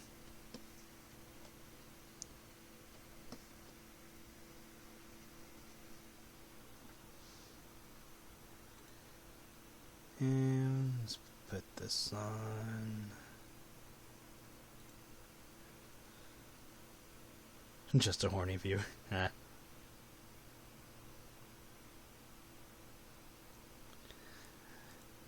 Well, thank you.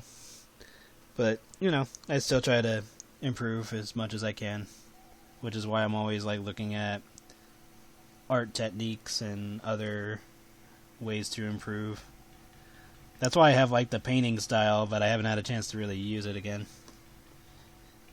Plus it's very time consuming, so I have to like plan out when I'm going to use it. Which I was thinking of doing for the last auction piece, but I might hold off and save it for something else.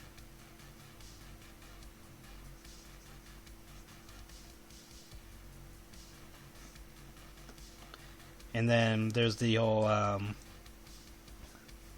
future projects that I want to try doing, because I learned a lot from doing the auction.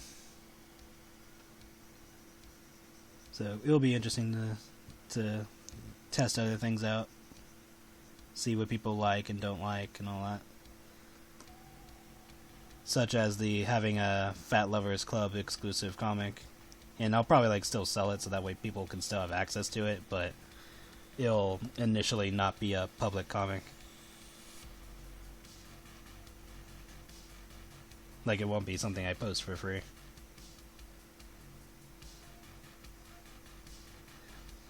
And I try to keep comics that I don't put out for free, I try to keep them like not super relevant to a storyline.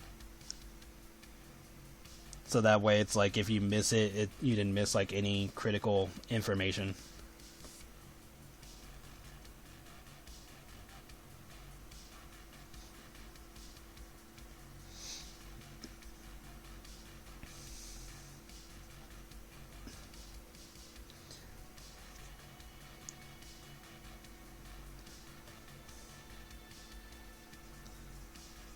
Dun-dun.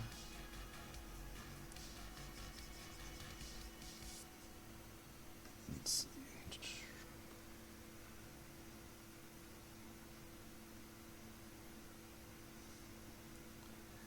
There we go.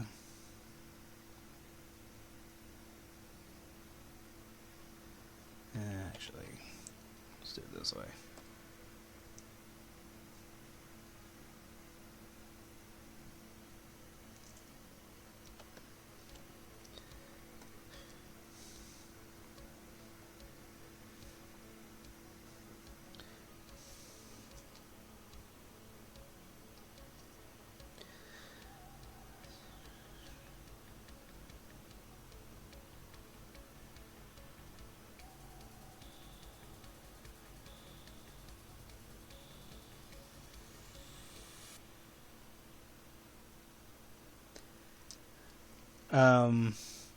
True endings I had more fun with because it was just more personal for the characters, because in the original story, Marcy and Skylar didn't go on a date. And so for True Ending, I wanted them to actually have like a date, which was why they went out to sushi, and then when they got back, Skylar cooked her dinner, or more dinner. But after that it was more about just like how to draw like the character being fat, like just distributing the weight and stuff like that. And then of course I need to practice drawing food more, so that way it doesn't look awful. So hopefully in this comic I'll be trying to make the food look more appealing. So I'll be practicing with that, and then there's like other coloring and shading techniques that I've been looking through to try to practice. So there's a lot that I look at.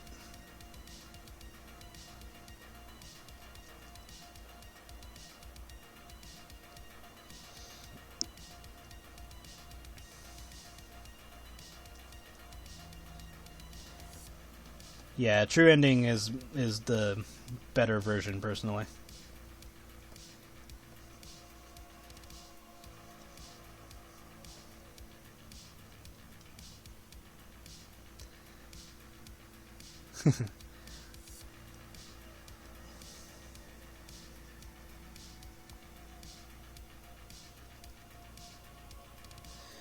No problem. Take care.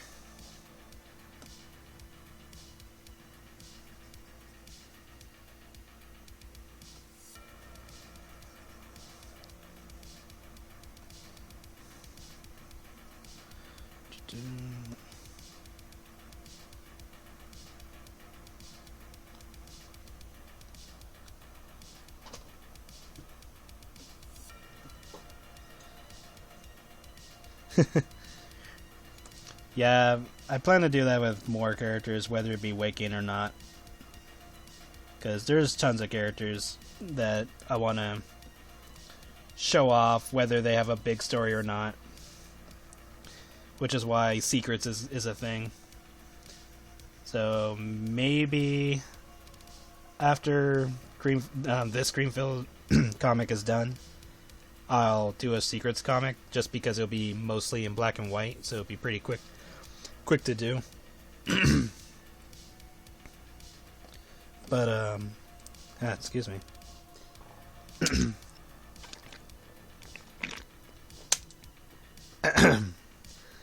So I'll probably do like a quick character, because there's been like 3 characters that I wanted to do a Secrets comic of for a while now. I just kept like teeter-tottering on who would be the first. Because technically Fat Blake wasn't supposed to have a Secrets comic before the other 3, but she was a special case.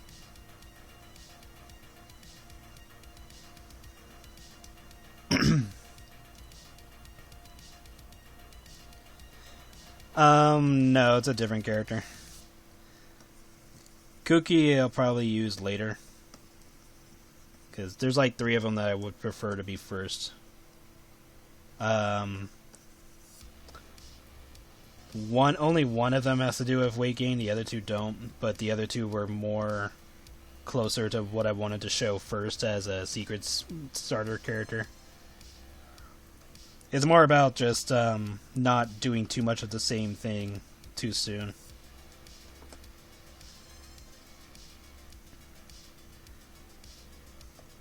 So I'll probably do one of the non-weight gain characters first, and before moving on and deciding if I'm going to do another weight gain so soon. Which I probably will, because soon I had Volume 2 and Black Circus are going to restart.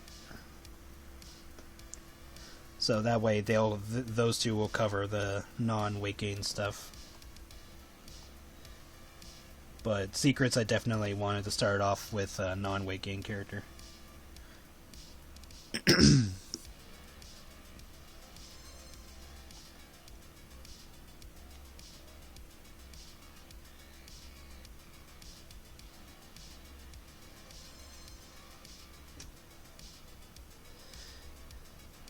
Yeah, like I don't have a problem drawing weight gain. I just like to vary it up, like have some variety and show other characters and give them a chance to have a spotlight. Because some characters have like cutesy, nice stories, and other ones have either horrible background or backstories going on, or just, not the best of luck, but not the worst either. Like, every character's story is different. Some are happy, some are sad, some are in the middle. Like, nothing special happens, but nothing horrible happens either. So it's just, variety. It's like, oh, here's a character who wants to confess his love to another character, but then either it goes well or it doesn't. They find out the character is taken, or is single, or been waiting for them to say something, or thought that the other character wasn't interested. There's tons of ways to go about it. But I have to actually get around to telling those stories, or else it doesn't happen. And the weight gain characters will get their chances, like, you know, it's not like I don't like weight gain, it's gonna happen. Honestly, the only thing stopping me is time. Because time sucks. I need to make a god of time so that way I can control time. Which I already have a god of time. I just need more of it. It's like, hey, we need to tweak time so we can live forever and draw forever. Honestly, if I was given the ability to live forever, that's literally what I'd be doing with my time. Just draw forever. Draw every single story I could possibly come up with. And more.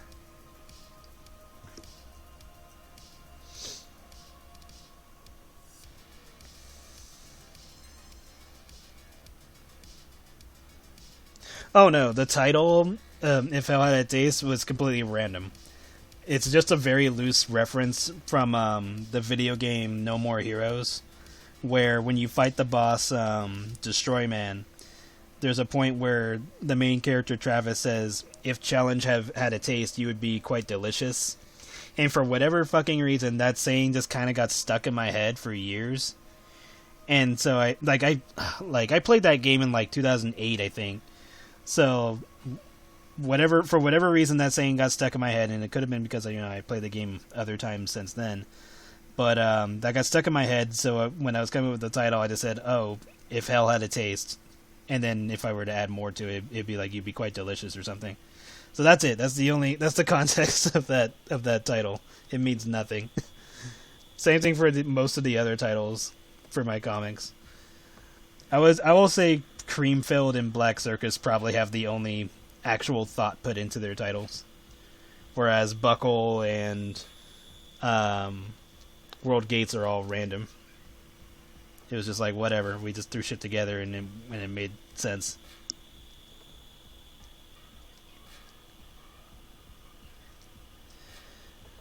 But yeah, like the original idea for IHAT was not weight gain themed. And the only reason why plans changed was because I couldn't read the comic Hetty anymore. So it just kind of made me a bit spiteful. I was like, fuck it, I'll make my own. Which happens often. A lot of times I get very pissy about certain situations. And I'm like, you know what, I'll do it myself. And here we are. So all it takes is for me to get fired up about something. And I'll sit there and dwell on it for like the longest time and be like, fuck it, I'll do it myself. Which has happened again recently. So whenever I get around to that story, or that element, because some of it will be showing up in Black Circus. But yeah, I get that way. Yeah, I mean, most people knew it was Hetty by now. It's not even a secret at this point. Because when I got into Hetty, it was during chapter 4, I think. And after a certain point, I was like, okay, cool. I want to read more about this comic. I want to go support the artist. So I go around looking for it. And then learn about all of the shenanigans that happened. And I was just like, well, shit. And there's like zero waves to supporting the comic still, as far as I'm aware. So, even if I wanted to support it, I can't. And after rereading like chapter 4 several times, because at the time that was as far as the comic that got released until later, I was just like, fuck it, I'll make my own. Which is why if you read the first chapter of IHAT, there's some elements of Hetty that show up in it. And then pretty much after I want to say the initial scene with Skylar's dinner table, that's when everything started changing.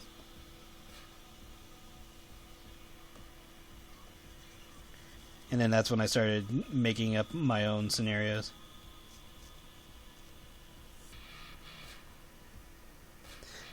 yeah, like, you know, better to have gone through all that than not, because now this is where we ended up.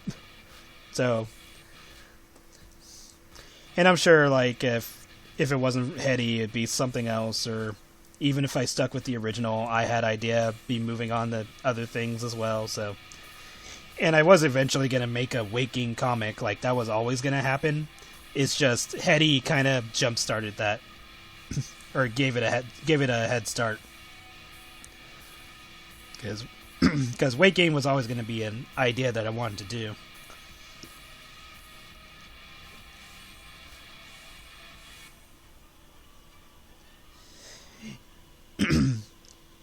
Yeah, like, I don't have a problem making asshole characters and all that. Like, that's never been an issue. It was just more about, hey, I really enjoyed this comic. I would like to support and read it. Couldn't do that. Fine, I'll make my own. That's kind of where it went. God damn, my voice is just getting worse. What is happening here?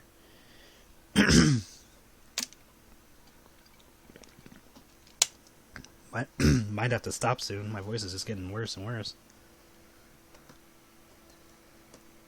My voice has been perfectly fine for these last few days, and now it's just getting worse for whatever reason. It's probably because I've been talking too much.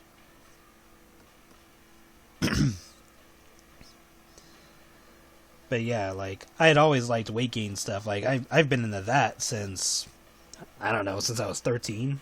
God damn. Yeah, hold on a sec. Let me go step away and get some more water. I'll be back.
I'm back. Got me some more water.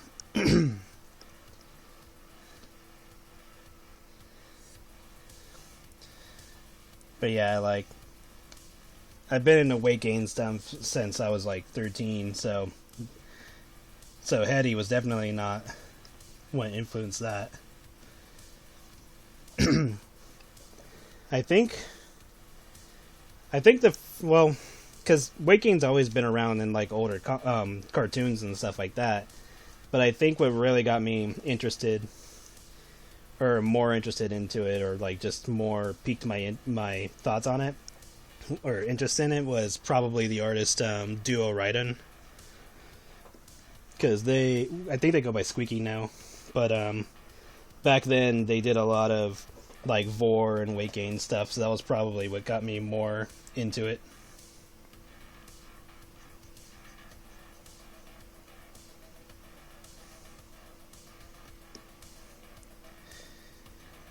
But yeah,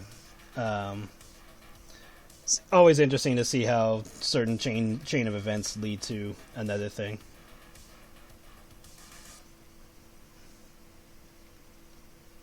The butterfly effect is always fun.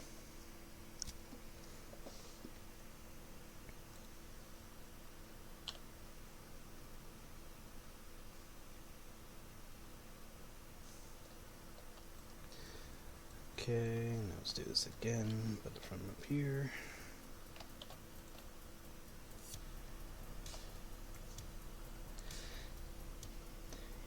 And then, like, the reason why I even started drawing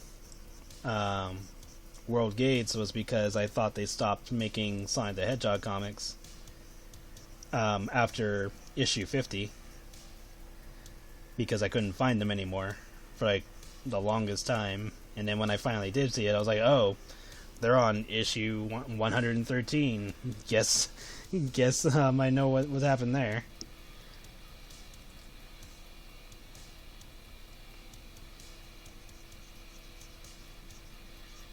So, lots of just, well, if I can't read it, then I'll do it myself.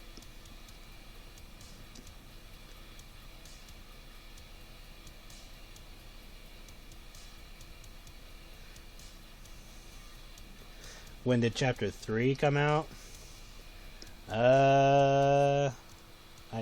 Let's take a wild guess. I can either find it here or I can find it on DeviantArt. Let's see what this says first.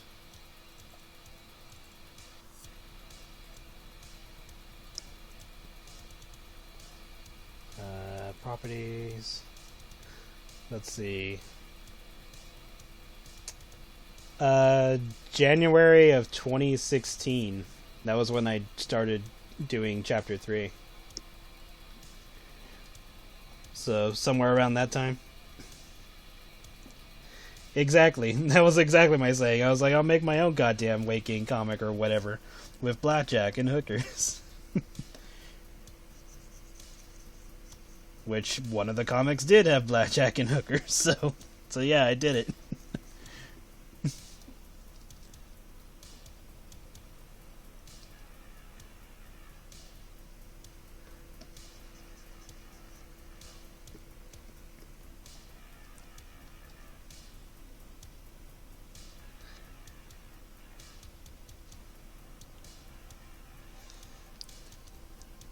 Oh wow.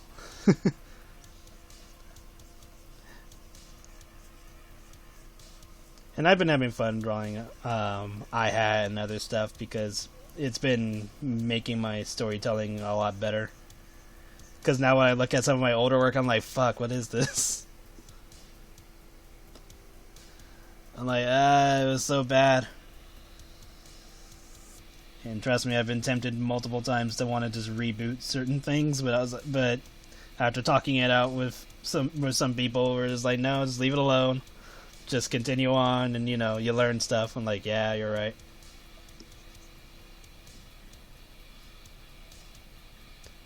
Hi, Kato.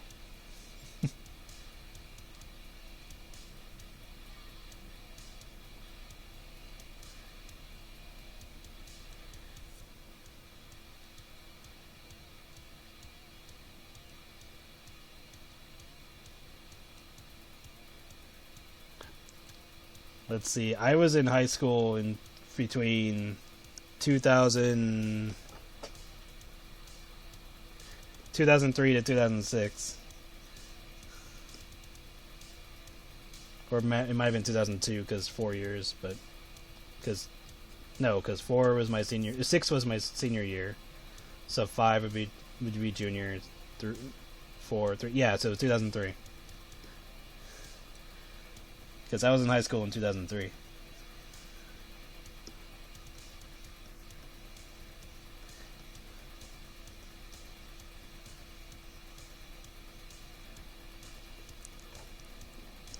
I didn't start iHat until I was out of college.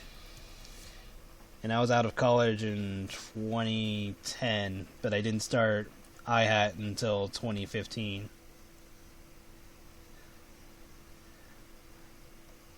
Between college and then, I was working on Buckle and World Gates. No, I don't play Fall Guys. I know of it, though. It's weird. Like, I don't play video games as much as I used to, and it's really disturbing me that's the case. I'm like, no, I love video games. Why am I not playing? Sometimes I get around to playing some, though. But yeah, I think once I set up Twitch, I'll try to play more games. But I gotta also figure out how to set up other consoles onto streaming, so I probably have to buy a, I think it's called an Elgato. So, something for me to think about in the future.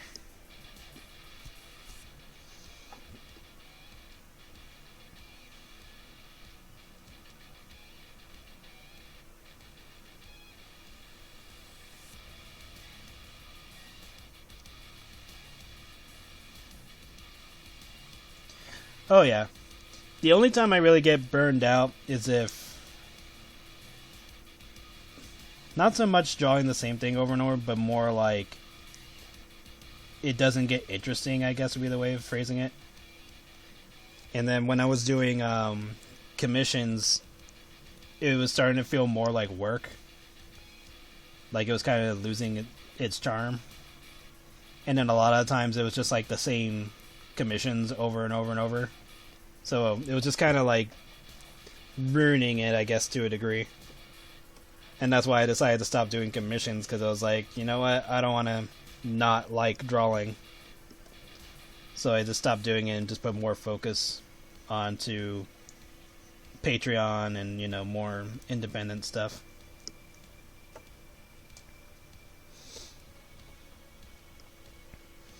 Yeah, because I think it was because I just kind of pushed the air quotes commissions into doing like the poll artwork stuff, which is why doing the poll winners and stuff like that takes up the spot of commissions. And it doesn't get boring because I have control over the themes. People decide what's going to get drawn. I only do it twice a month, so that way it doesn't lose its flair. So yeah, it just kind of like, I just kind of swapped commissions for like a whole different thing. Okay, that should be alright. Let's add a little bit more shadow, because there's going to be a little bit more distance between her chin and her necklace. There we go. So if I do open up for commissions again, it'll probably be like 3 people, and I don't know like how often I would do it.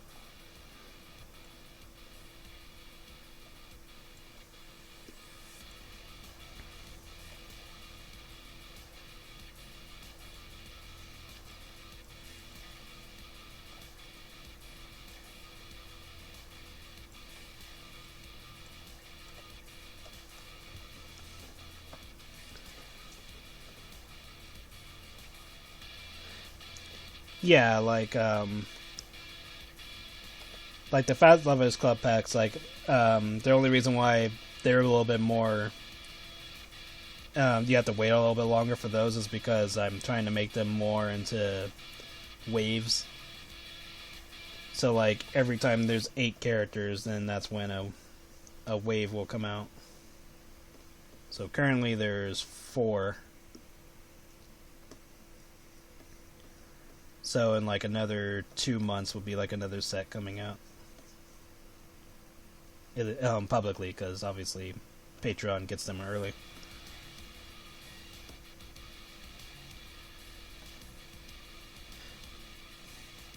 And then if I decide to do a comic for the Fat Lovers Club, then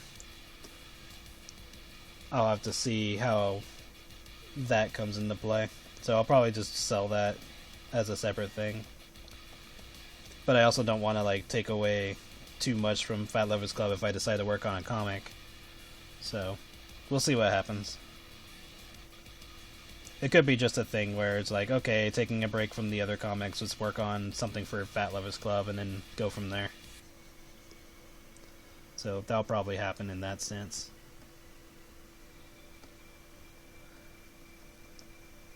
Whatever. I can always adjust for Kiwi.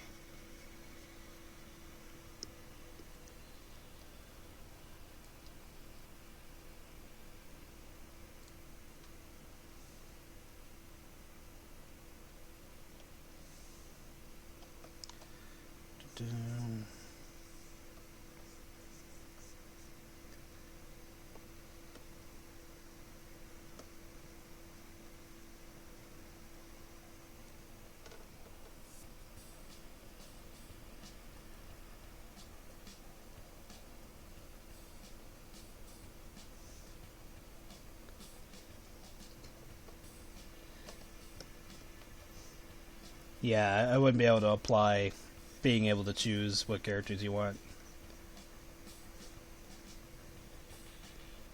Unless I had like some program worked out to do that kind of thing.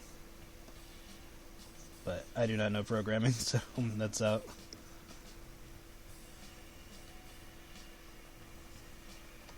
And let's get this gut more rounded.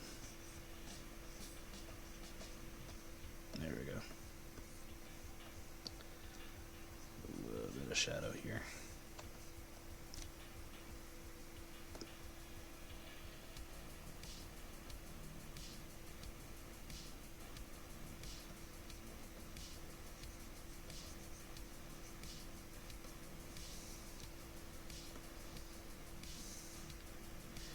And I'll try not to take too long for these last pages of Kiwi's comic, because I already know her comic's way longer than it needed to be. Well, than it should be, but it needed to be this long because it was a card game thing, and you have to explain how cards work. And it's not so much where I could just say, "Oh, this does this." I have to actually show the cards actively doing their effects.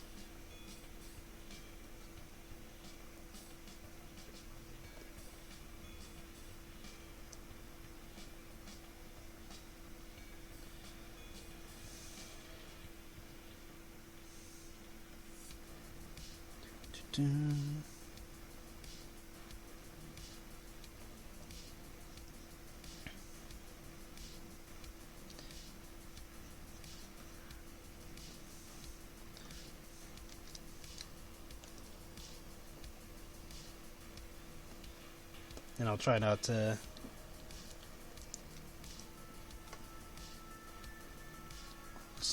not to spend too much time on Kiwi indulging on like individual food. Just have her like, gorge herself.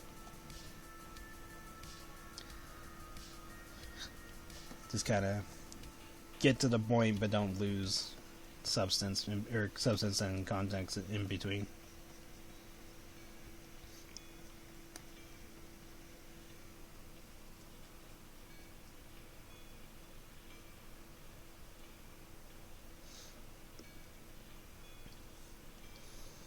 My favorites, that'll probably be a while to think about, so that way it can have a chance to build up.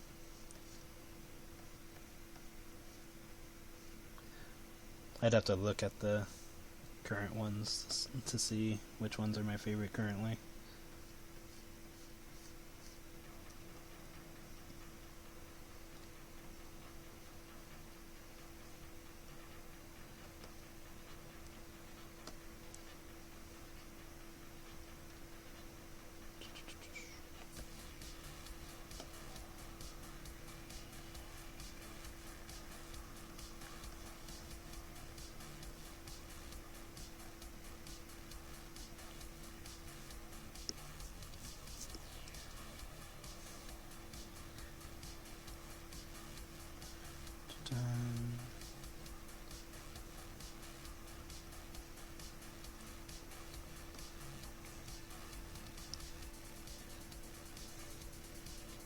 Yeah, sometimes the struggle with this is that you gotta figure out how much shadow you're gonna do to express how thick the character is.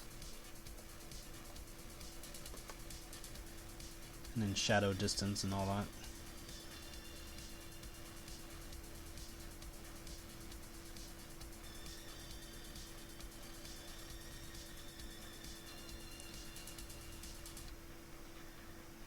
And then I gotta show the fat around her fingers because of the rings she's wearing.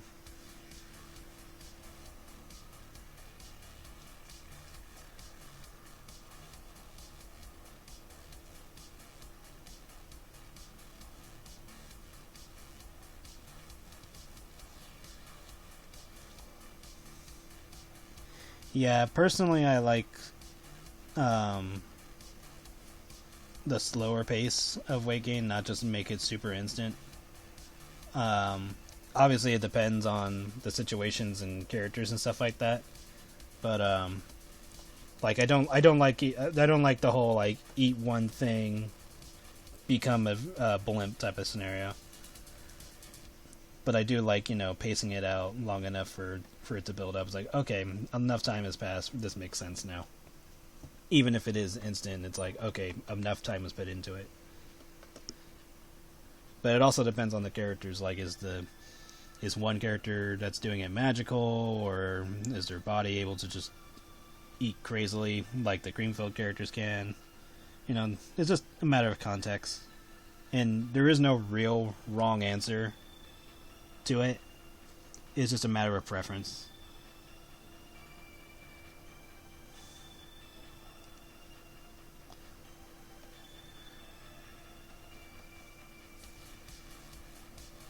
And some people like the instant way. It's like, oh, they ate one thing and now they're a balloon.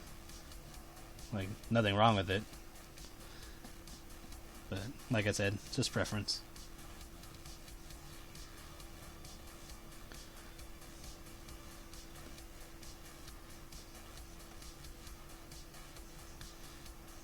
I am literally climbing up this mountain of fat to shade this character.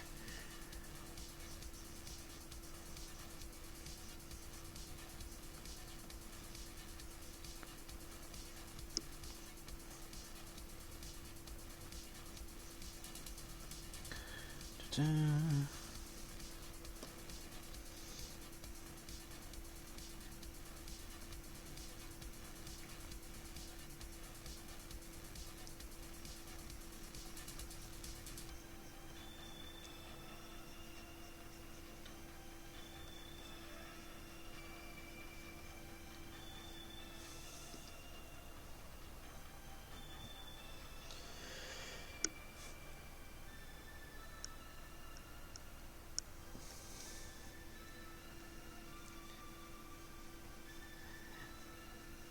Yeah, and it was good that I gave Tiffany a second shot, so that way she could get a more relevant story to herself, as well as Roy. There was one old idea. I think I had like a teaser sketch of Tiffany coming back as a zombie. But that'll likely not be a thing anymore. Or if it is, it'll probably just be like some random spin-off.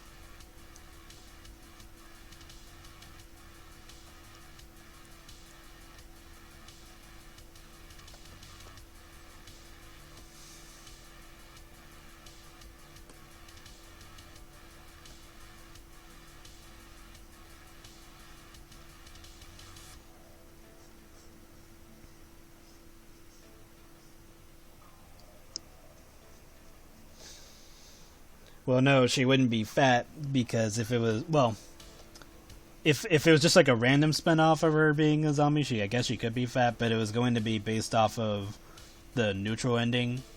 So, if you've read the bonus chapter, Skylar has sold off her meat for money, so all she'd be is just bones and probably skin or bits of flesh every once in a while.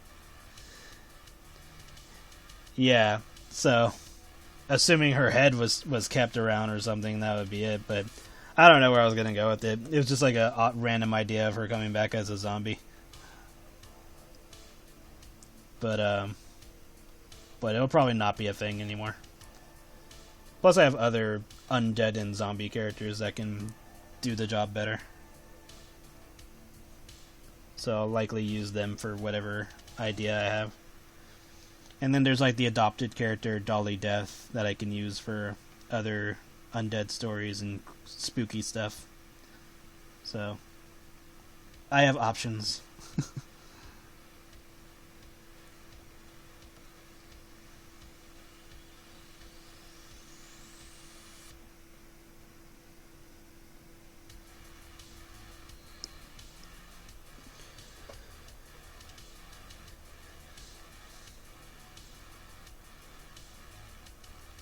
Oh yeah, I'm sure the bonus comic is on DeviantArt somewhere at this point. Because at first it was an exclusive, and then I just put it out because it was no longer canon.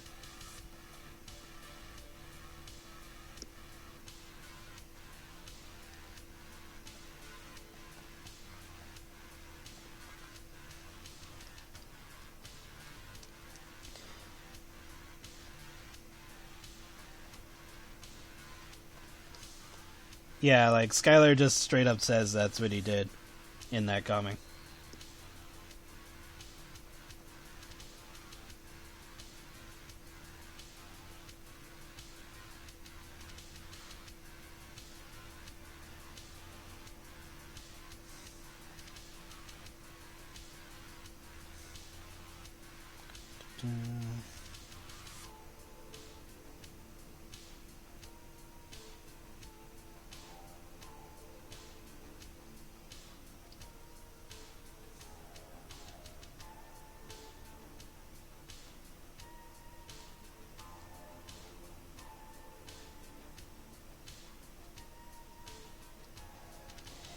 Yeah, for the general tone, it was just too much going on.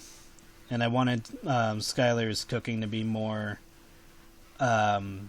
special to him and not just something he got with demonic or with satanic powers, which is why that's not the case in True Ending, because he's never met the devil in True Ending.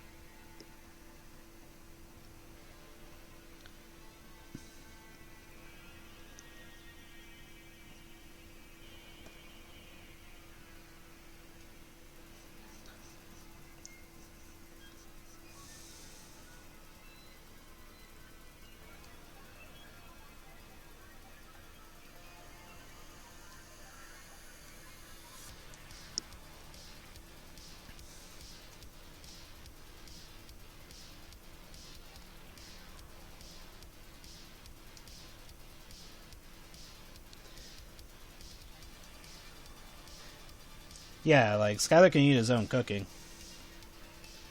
because it doesn't affect him in the same way as it would anyone else.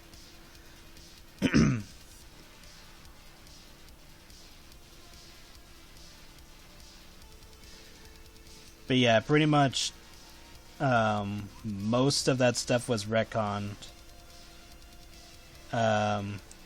Some stuff carried over, some didn't. But the idea was to make it more focused on... Well, because, like, for starters, I wanted to focus more on Marcy and not Skylar, because it's supposed to be Marcy's story and not Skylar's. And then also simplify a few things, because I thought that the whole demonic stuff took away too much from Skylar. So I wanted to simplify a few things. I wanted to change the fates of some characters. I wanted Marcy and Skylar to actually go on a date. There's just a number of things that I wanted different. And so, Neutral Ending was basically a nice base for all the other events to work out better. And it was also because of Neutral Ending that it made people wonder about what was different in True Ending. Because, like, when Roy shows up at the door and everyone's like, whoa, Roy was dead in the other ending, it was, like, making people more curious. Like, okay, if Roy's alive, then that means Skylar could not have met the devil, because for what reason would the devil need to show up? Nothing happened.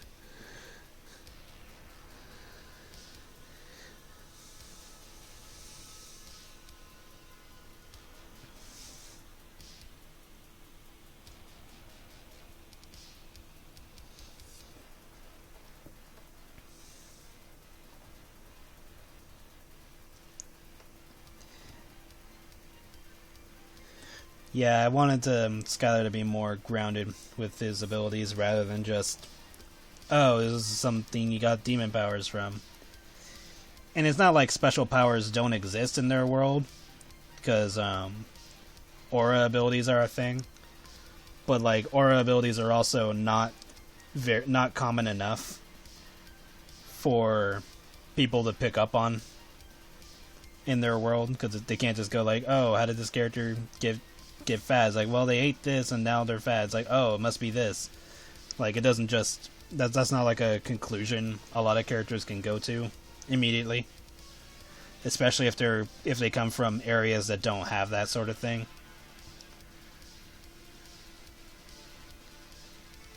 So it's not only like that; it's like it's a whole slew of context.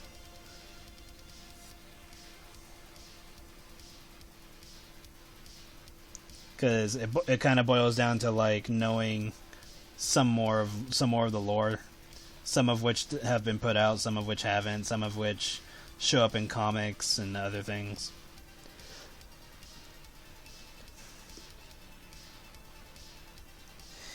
Yeah, like Skylar's sinister looks and stuff like that when he gets really into cooking and other waking related situations is both due to his personal interests as well as him gaining the ability to make his food do that,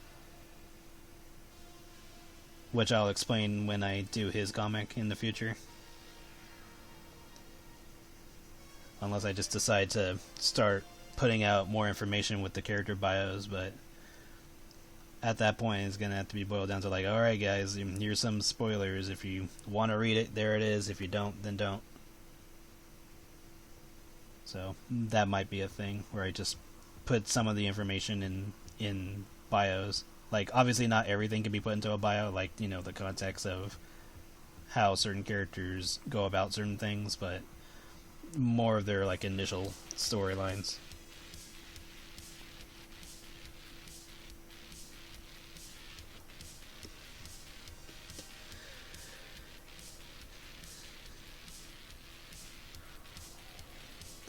He still has powers, but it works a lot differently than his original version did.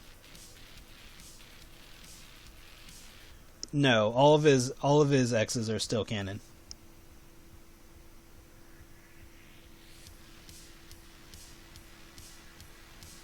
That's why they show up in True Ending.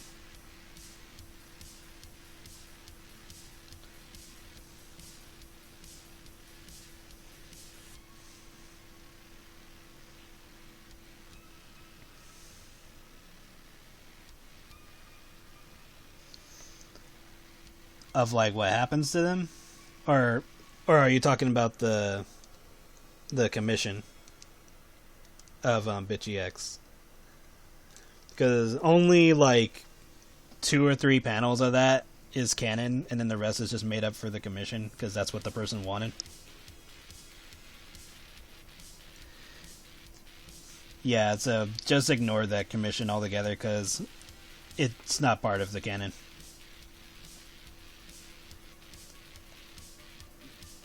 Like, only some traits I would say was canon, but the rest is just made up because that was a commission.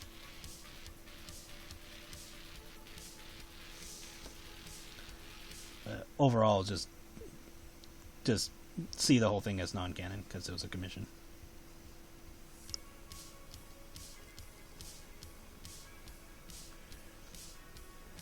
Yeah, like there was like there's a scene in in chapter 6 of True Ending where you see all of Skylar's exes in one shot, and I kind of put a hint to what they were doing at the time, and he kind of like says what their issues were, or the issues he had with them. So that's kind of hinting to what happens to them in their own respective stories, which will be covered when I do his comic. Like, I'm gonna go through all of his exes. Yeah, and when Marcy starts choking, he's like, shit, not again, and then he has to stop her because every once in a while, Skylar doesn't have full control over his ability because some of it is tied to like his personal interests at the time, or like him just getting too into his cooking. So he has to like snap whoever's indulging out of it, or else they'll just keep going.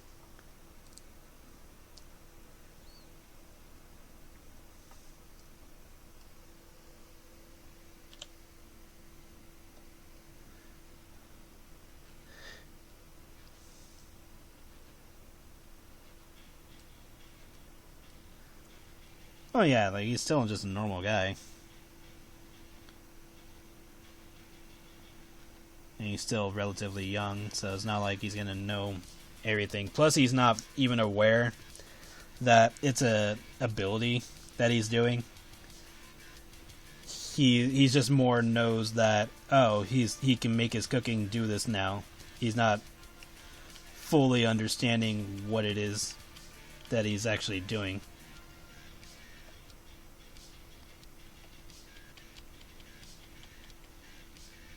Okay, I was like, where the hell? Okay, there we go. Like, he doesn't pick up on that it's a aura ability until years later, until he's older. But at the moment, he's just like, okay, he gets into the zone, and he's able to make his cooking do ridiculous things, but he hasn't, like, 100% mastered it. At least not in the offense of True Ending. Later down the line, he does get more of a handle on it, which is why in Creamfield, you see him in that weird butcher's outfit, because he's kind of started doing other things throughout the years. A lot can happen in 10 years.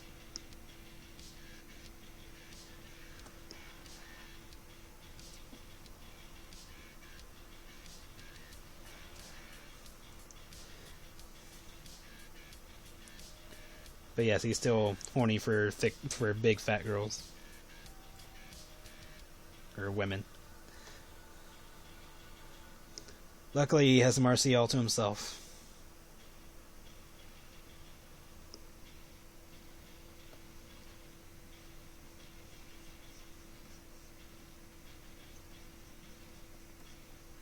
Okay, so did all that. The wings are flat, so don't need to mess with that.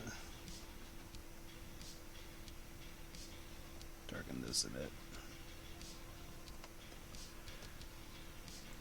Okay. Just gonna touch up some spots.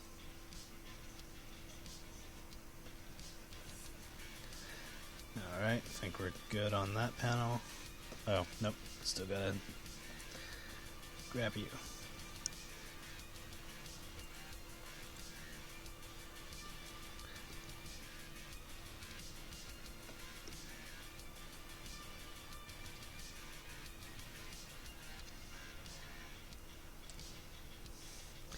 Nope.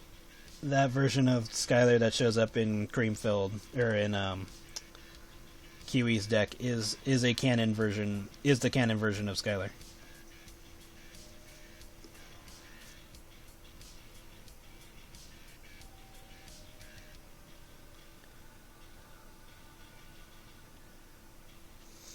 Right.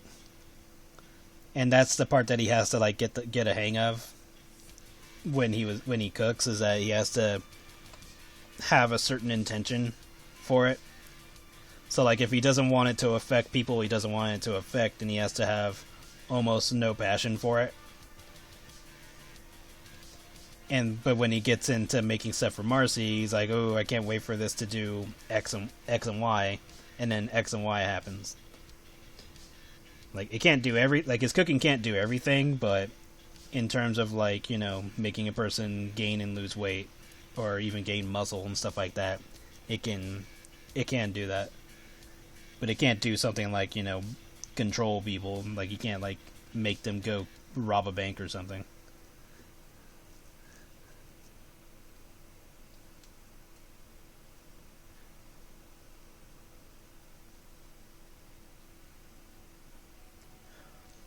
In Neutral Ending, it was basically magic, so but it was like, you know, still fat and weight gain related still. The only thing close to him being able to manipulate them further was when he made Marcy slightly taller. And I'm talking really slightly, like only like an inch taller for whatever fucking reason. That I thought that was a good idea, which was dumb. So that's why if you look at Neutral Ending Marcy's height, she's like slightly taller. But that got retconned right away for True Ending, so that doesn't happen. But yeah, like true ending, Skylar, he has to get a hang of his intent and what he wants to happen with his cooking when he's actually doing it.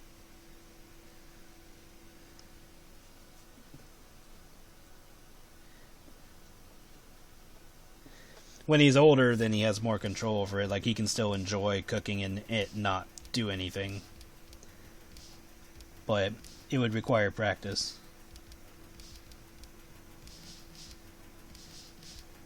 And luckily, he would have Marcy around to kind of help him with that practice. But as, time passes, he kind of got interested in a different line of work. And so he had other subjects to practice with.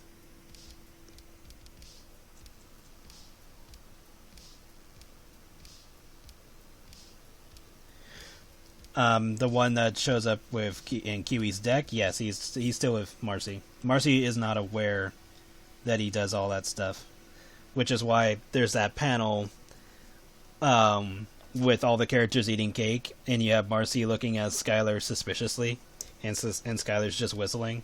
It's because she's like, this person looks familiar, and he's just whistling because he's pretending to not know her.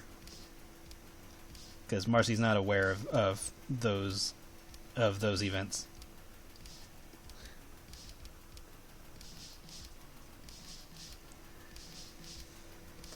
Oh yes, practices a lot with Marcy first before moving on to other subjects for more cruel and grotesque experiments with his cooking. But he'll always love Marcy and his kids, so he'll never do anything horrible to them.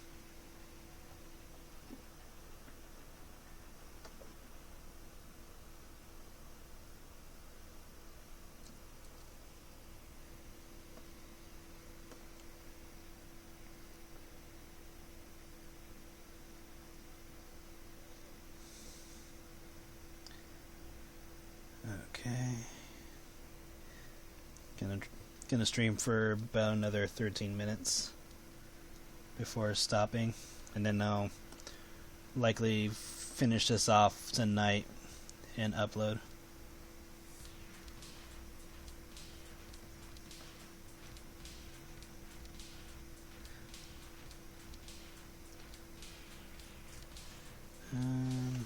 Let's see.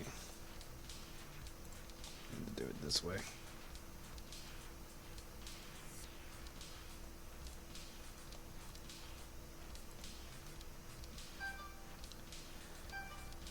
And who is this texting me?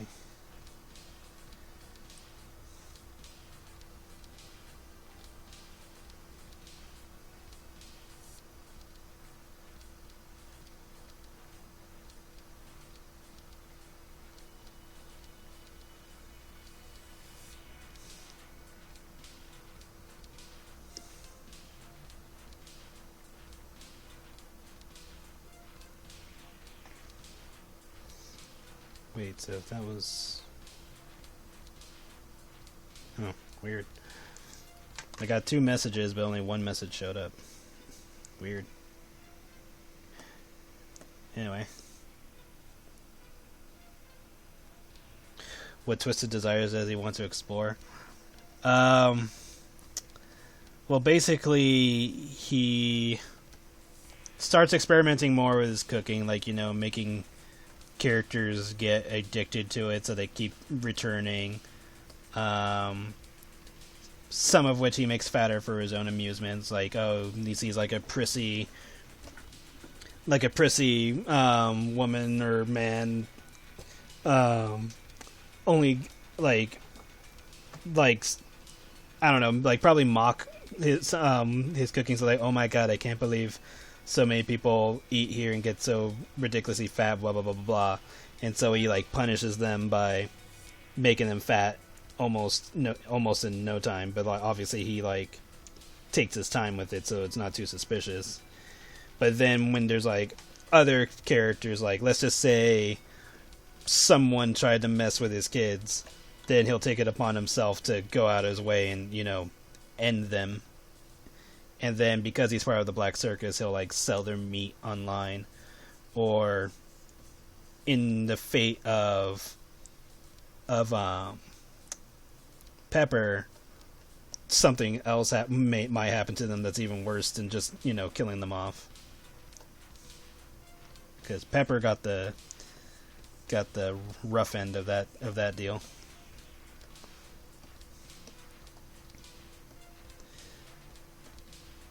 So yeah, like Skylar has become more malicious when it comes to stuff like that.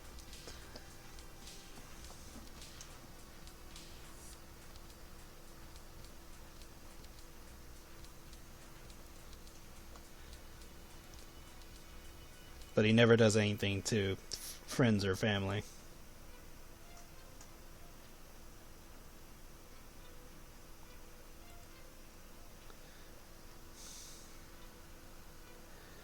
Yeah, you'll find out when I do his comic.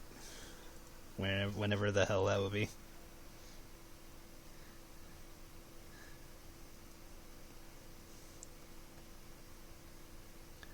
But yeah, like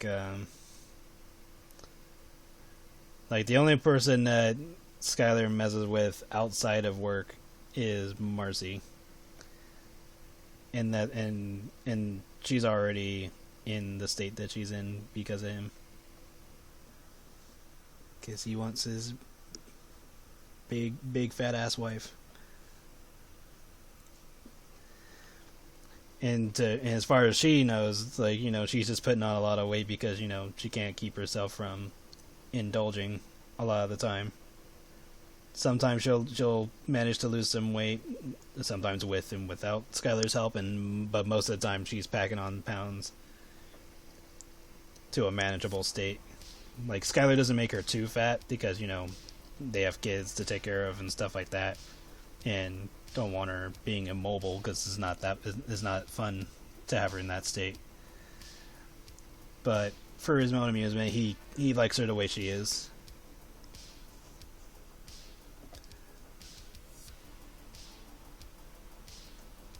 Oh, hell no.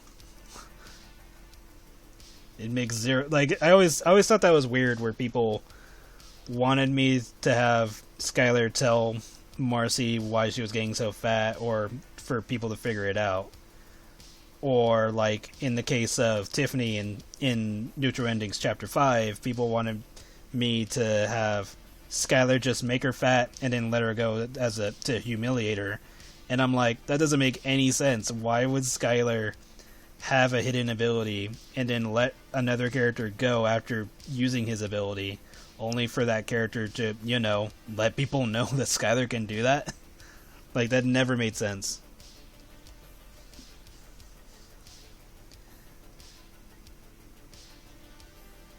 Like, the only way it would make sense is if the comic wasn't as serious as it ended up being.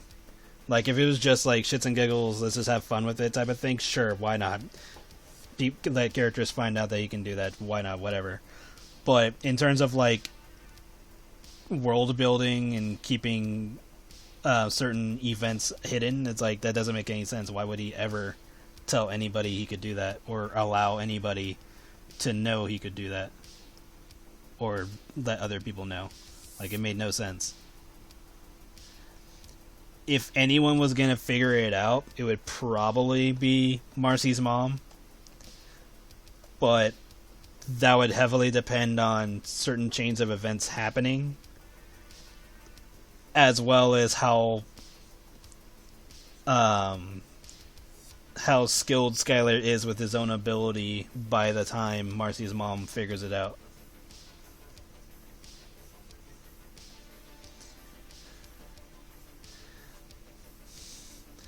And that's even assuming that any food that was cooked for Marcy would even work on anybody else. So, like, you could have, like, another character eat something that Skylar prepared for Marcy and it not do anything, because he didn't intend it for anyone else other than Marcy.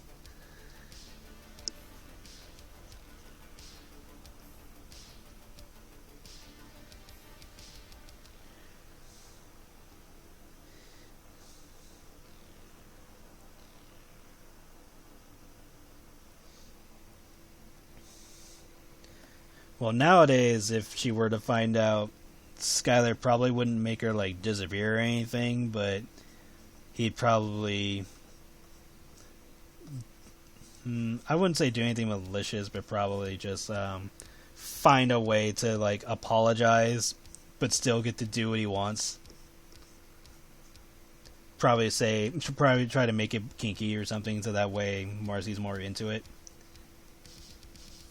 But it just makes no sense realistically for her to know and for him to even tell her.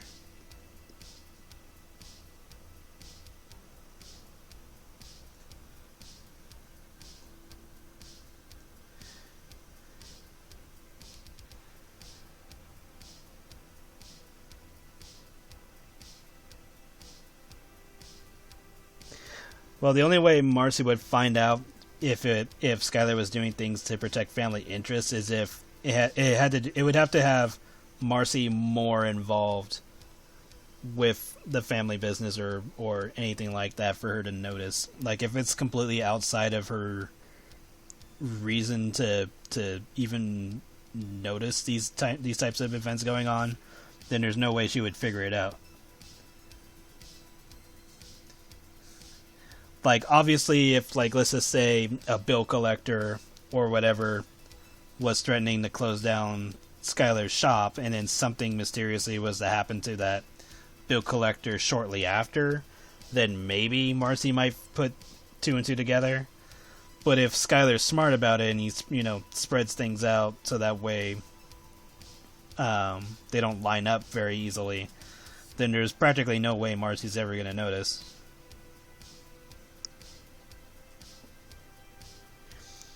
And Skylar does love Marcy. Like, he loves her because that was like one of the reasons why I put in the them having a date, was because it was time for Marcy and Skylar to actually sit down and talk, and that's why Skylar asked Marcy, what did she want to do after she was done in high school, or that Skylar wanted to open up a restaurant, and Marcy would tell him, that's a good idea, you should do that. It was to help, build interests and stuff like that. And then, that's when they got all kissy-kissy and stuff like that later on, because they actually spent time together. And, Skylar still being a horny young adult, still had his natural fun with Marcy, and Marcy being a horny teen herself, shit's gonna happen. But yeah, like, they still naturally like each other. It wasn't just because Skylar kept feeding her and stuff like that, because that had nothing to do with it, because Marcy was already in love with Skylar to begin with, and then Skylar just fell in love with her more and more as they spent more time together.